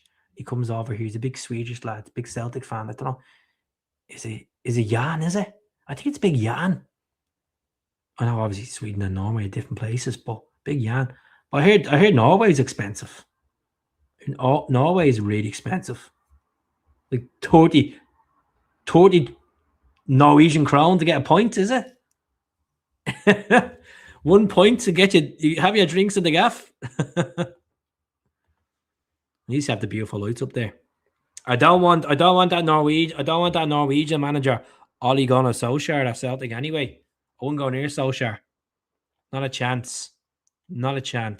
He was trying to get himself back in the Man U gig. Not a chance. So 34 people tuning in tonight. We have 32 on YouTube. Please subscribe to the channel if you can, folks. Most places are ridiculous here. I missed Glasgow dearly. Yeah, mate. I come from Dublin. Dublin is expensive. Dublin's probably the most expensive city in Europe. Like the rent of 1 bedroom in Dublin now is nearly €3,000. Energy prices are 3 times more expensive than the UK. I know the UK keeps saying they're the most expensive energy prices. Food is 2 times more expensive. A pint of Guinness in Dublin in a local pub is nearly €7. How does people justify that? This is why I moved to Scotland. The cost of living is better here. The people are more friendlier. Dublin's a shack. It kills me that I go back to my home city and I look at the decline of Dublin. How expensive it's gone. It's just crazy. It's crazy. But look at the League of Ireland, football-wise. You know, it's good to see the likes of St. Pat's and Rovers and Bows and Shells all doing well, you know. Dublin's brutal. It was cheaper for me and my missus to go to Japan for a week than go to Dublin. Jesus Christ. I'd love to go to Japan. I would love to go to Japan. The number 1 place I'd like to go. Right, there's 3 places I'd love to go. It would be Iceland, Fiji, of all places. Fiji. I want to go to Fiji. And where else was I going to say? Of Lisbon. Of course, Lisbon. I want to go and see the Estadio Nacional. I've never been to Estadio Nacional. I've never been to Portugal. So I want to go there. But yeah, I want to do Iceland. You know, we once had an Icelandic player that played for us. We had 2. We had 1 Icelandic player, and we signed him in 2013. And I don't think he ever played a competitive game for Celtic. Let's see, Celtic Icelandic players. Let's have a look. You had 1, didn't we? Oh, God. Let's have a look. Let's just do something different here.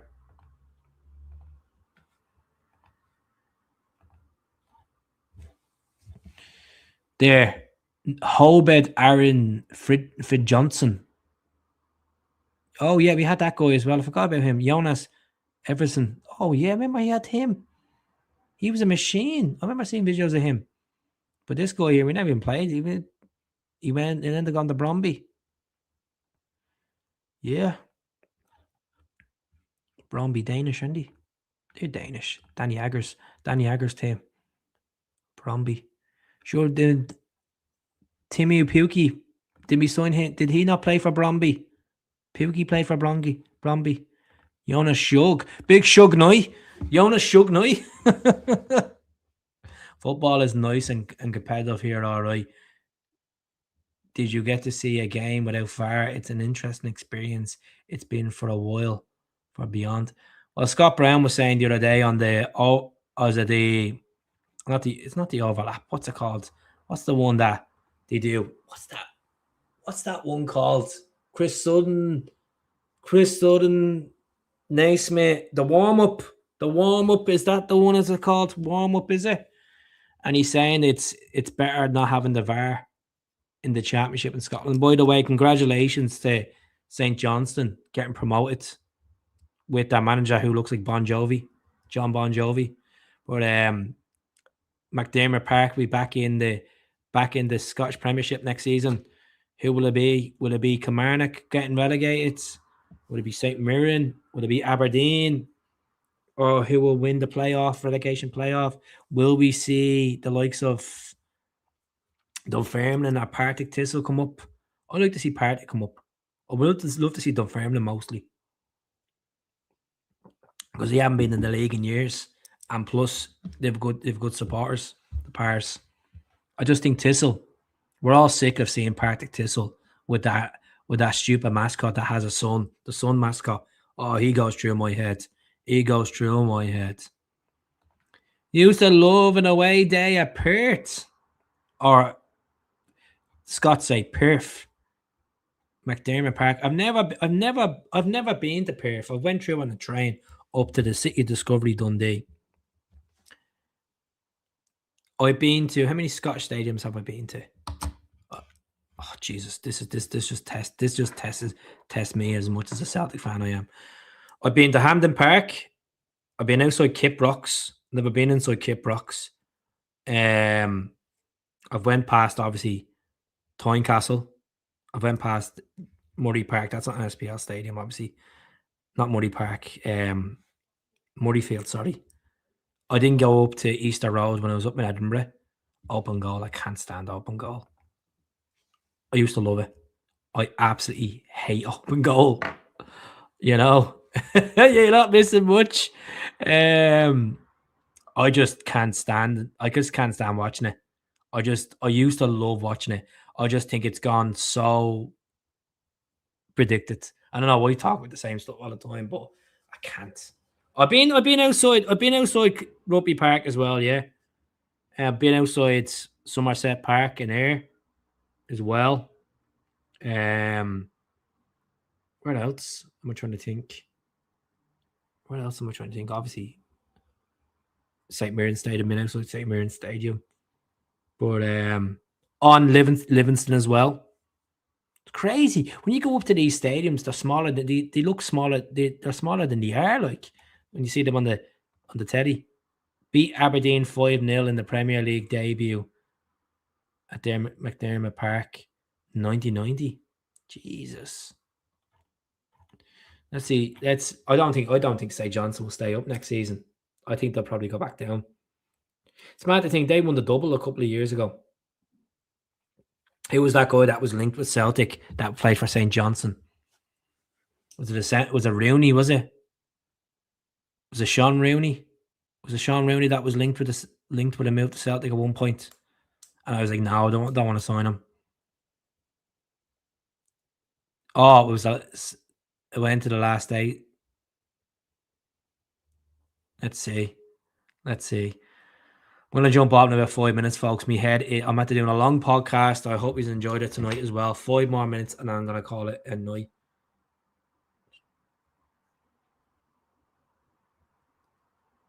As well. I went to the last day. Well, I think, Arnie, I think we're gonna see players that are linked with moves away. Hide behind SARACCHI. Will this guy get a new deal? We shall see.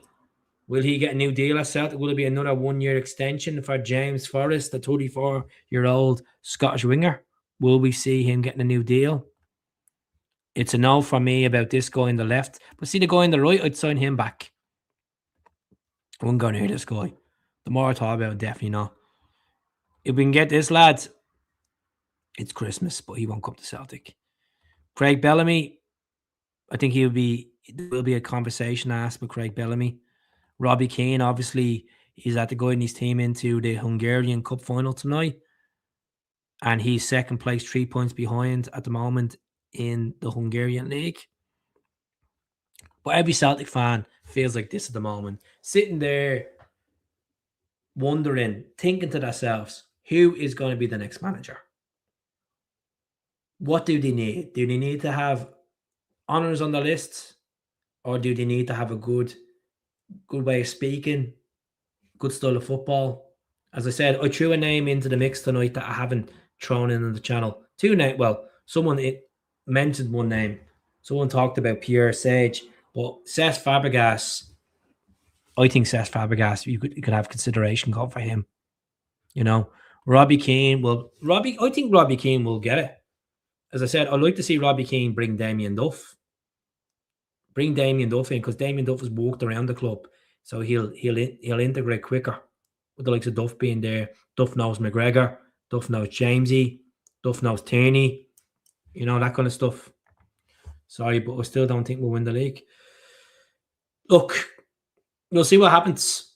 That's the easiest thing. As I said, I'm being stubborn, and I 95% of me doesn't think we're going to win the league, but I have that little bit of hope, you know. Fabregas with Iniesta as coach. Can Andres Iniesta speak English? That's what I'm trying to think of now. And Iniesta speaking English. Let's see.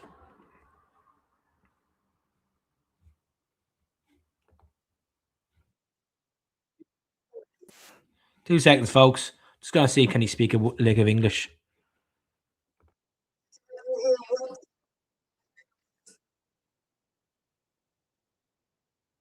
Yeah, he can speak English. He can speak English.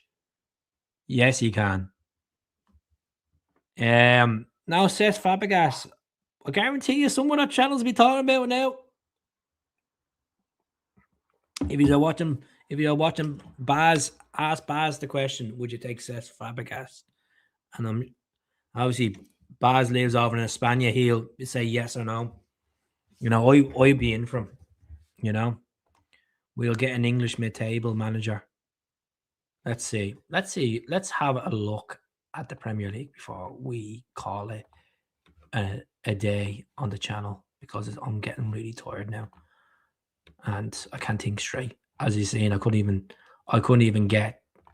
find H on the list tonight. That's how bad it is. I would, you know what? I would take him. I definitely would. I would definitely take Silva. I would take Marco Silva. I think Marco Silva won't be a bad shout. I think he's 48 years of age. He's an experience. He's done all right with Hull. Shite with Watford. Brilliant with Everton. Didn't think he'd done well with Everton, and he's done really well with Fulham. You know, I think Fulham promoted as well.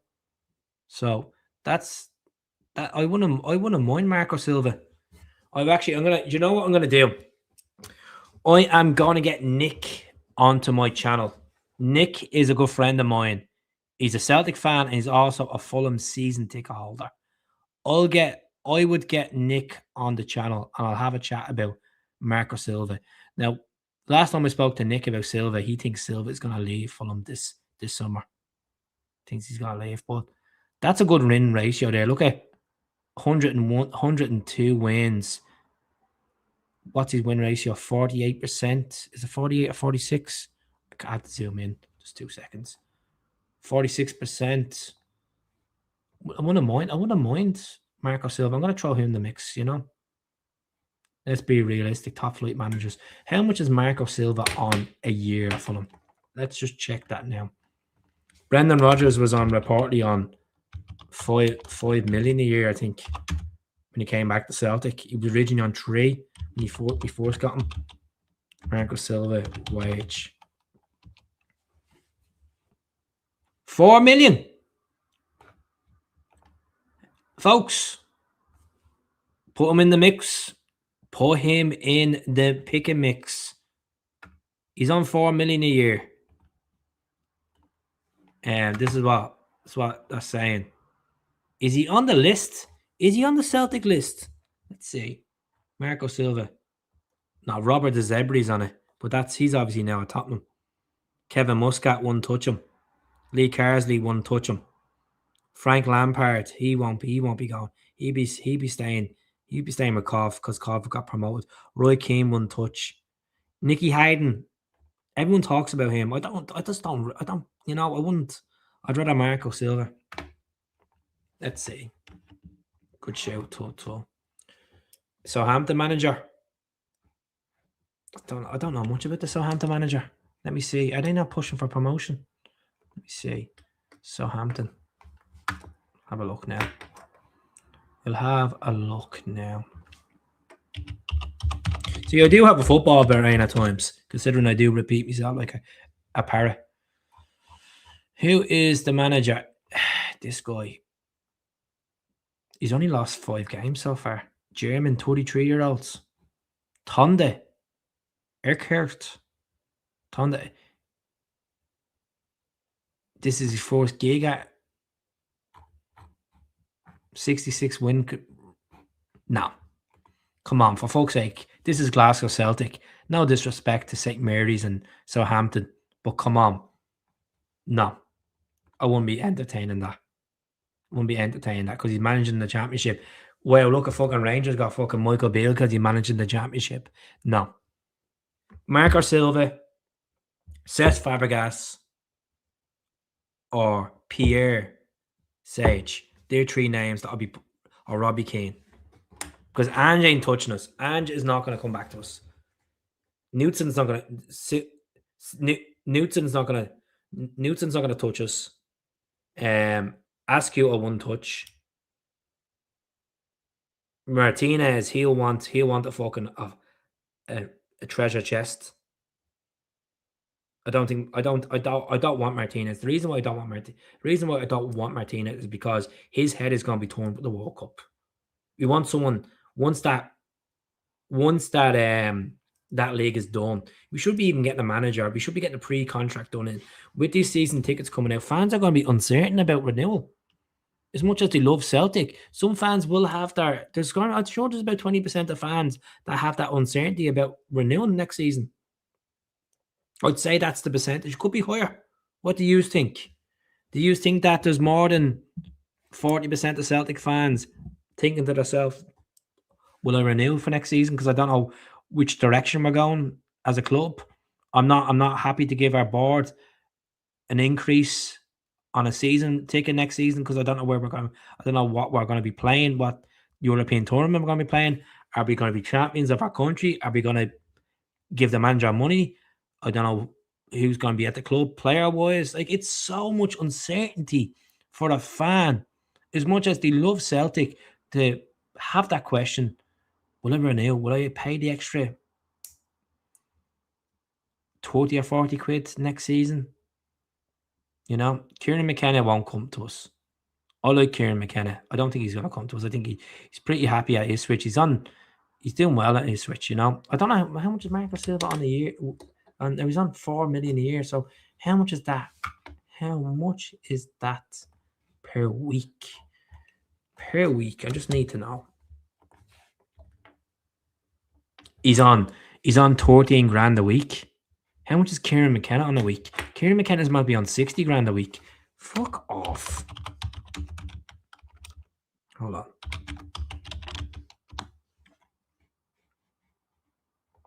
That's not right.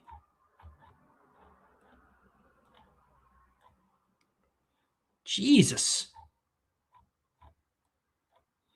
One go near Scott Parker. On Andone Inarola was on 1.5 million a year. Maybe he is in our pay grades. Never thought about that. is Kieran McKenna. I think he's meant to be on like. I'll find out now. I just need to know. Kieran McKenna, weekly salary per week. Yeah. Let's see.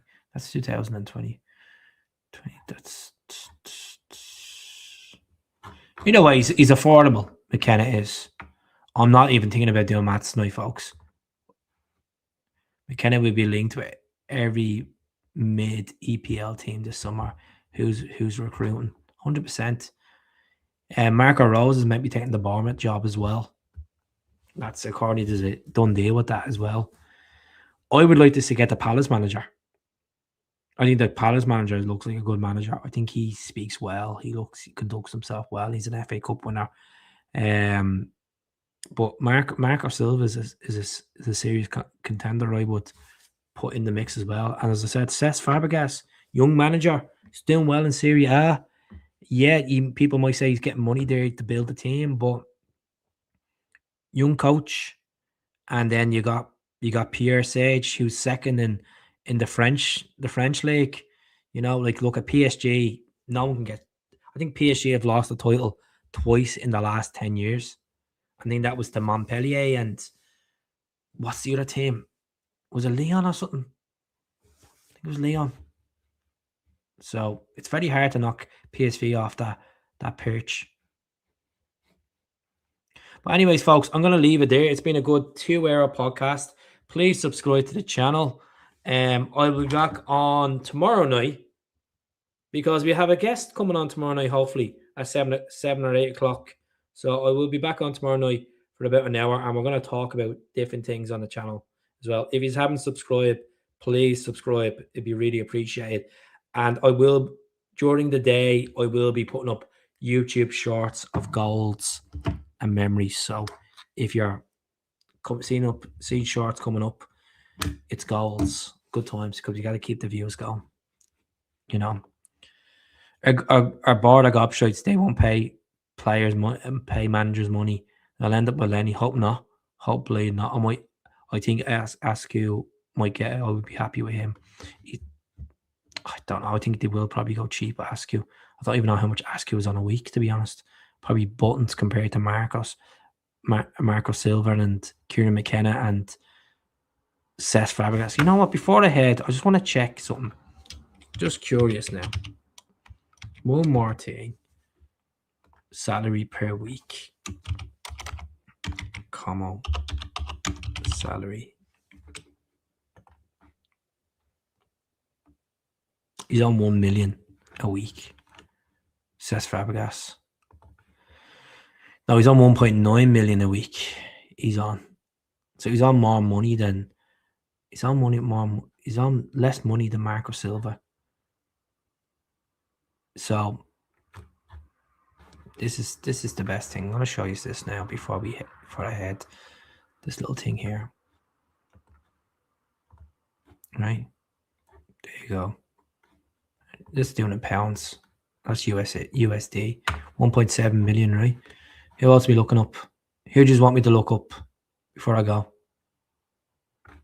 Scottish Premiership. Wage bill. The Celtic wage bill a year is 35 million. 35 million a year, the Celtic wage bill. Holy Jesus. There's your wage bill there, look at. This is a good little website. I think I'm gonna, you know what? I'm gonna add this to me favorites because it looks like a decent way. Okay. Let's have a look here, folks.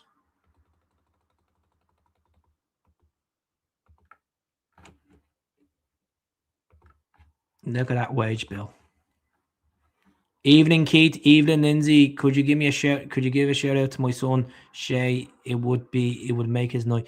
Hello to Shay. I hope you're doing well, Shay. And I hope Celtic win the weekend and they'll make you happy. So appreciate that, Lindsay. I appreciate the support. And if you could join the membership, we really appreciate it, folks. 99 pence. I have 9 members now. The membership just goes back into the channel, just covers the cost of doing these multi-streams and yeah. So this is the wage bill.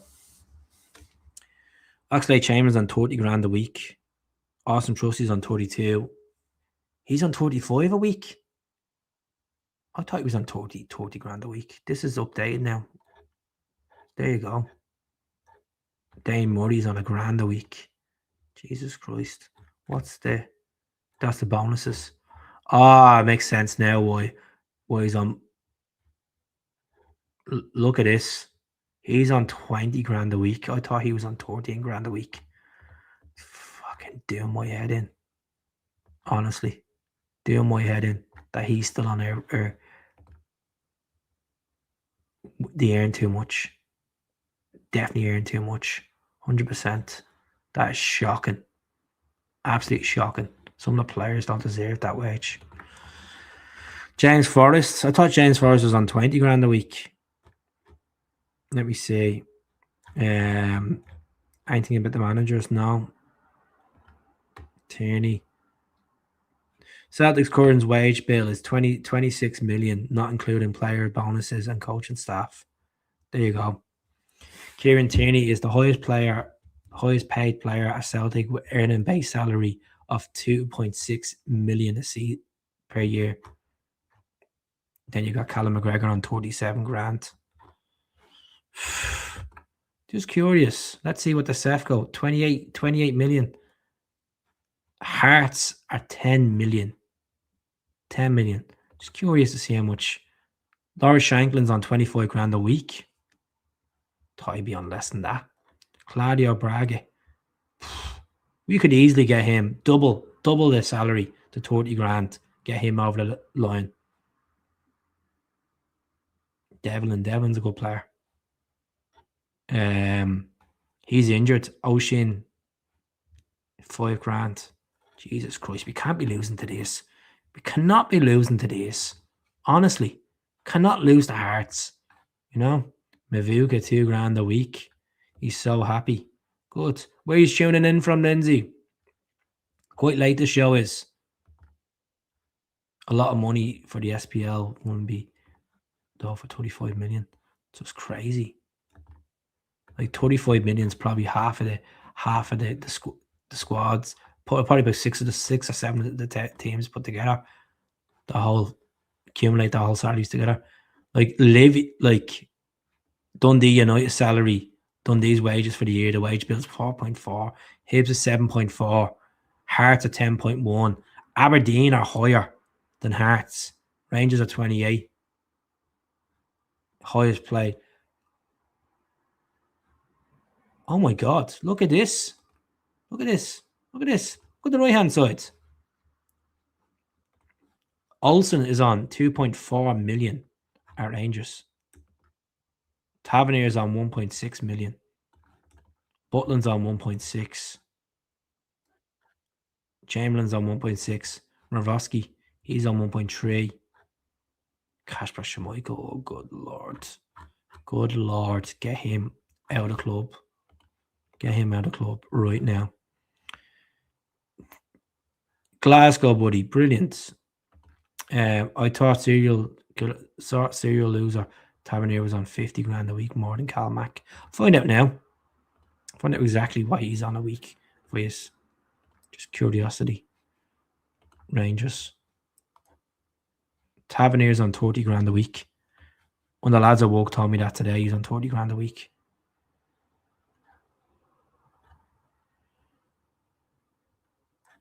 Jesus. They're paying out mad money as well. John Suter's on 12 grand a week. I'm surprised I thought he'd be on more. John Suter. Diamande. 10 grand. Jesus. So yeah, curiosity. There's no harm looking at the wage bill of other clubs. Just a little snooze around, you know. Snooze around. How much is Martin Boyle on? Martin Boyle's on 10 grand. Kieran Bowie was on 7 grand when he was at Hibs. Grant Hanley's on 7 grand. How much is that guy that we've been looking at from Hibs? The Zabian midfielder. He's on 2.5 grand. Miguel is. We could well get him. Miguel Chirara. is on 2.5 grand. Right, folks, I'm going to leave it there. It's been over 2 hours on the podcast. I hope you've enjoyed it. I will be back tomorrow for a 1-hour podcast with a special guest. I just want to give a massive shout out again to Scott that came on for the 4 League Clover podcast last night that tuned in.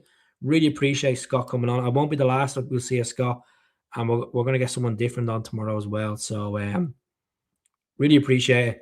Hope you are all doing good. Thanks very much for tuning in.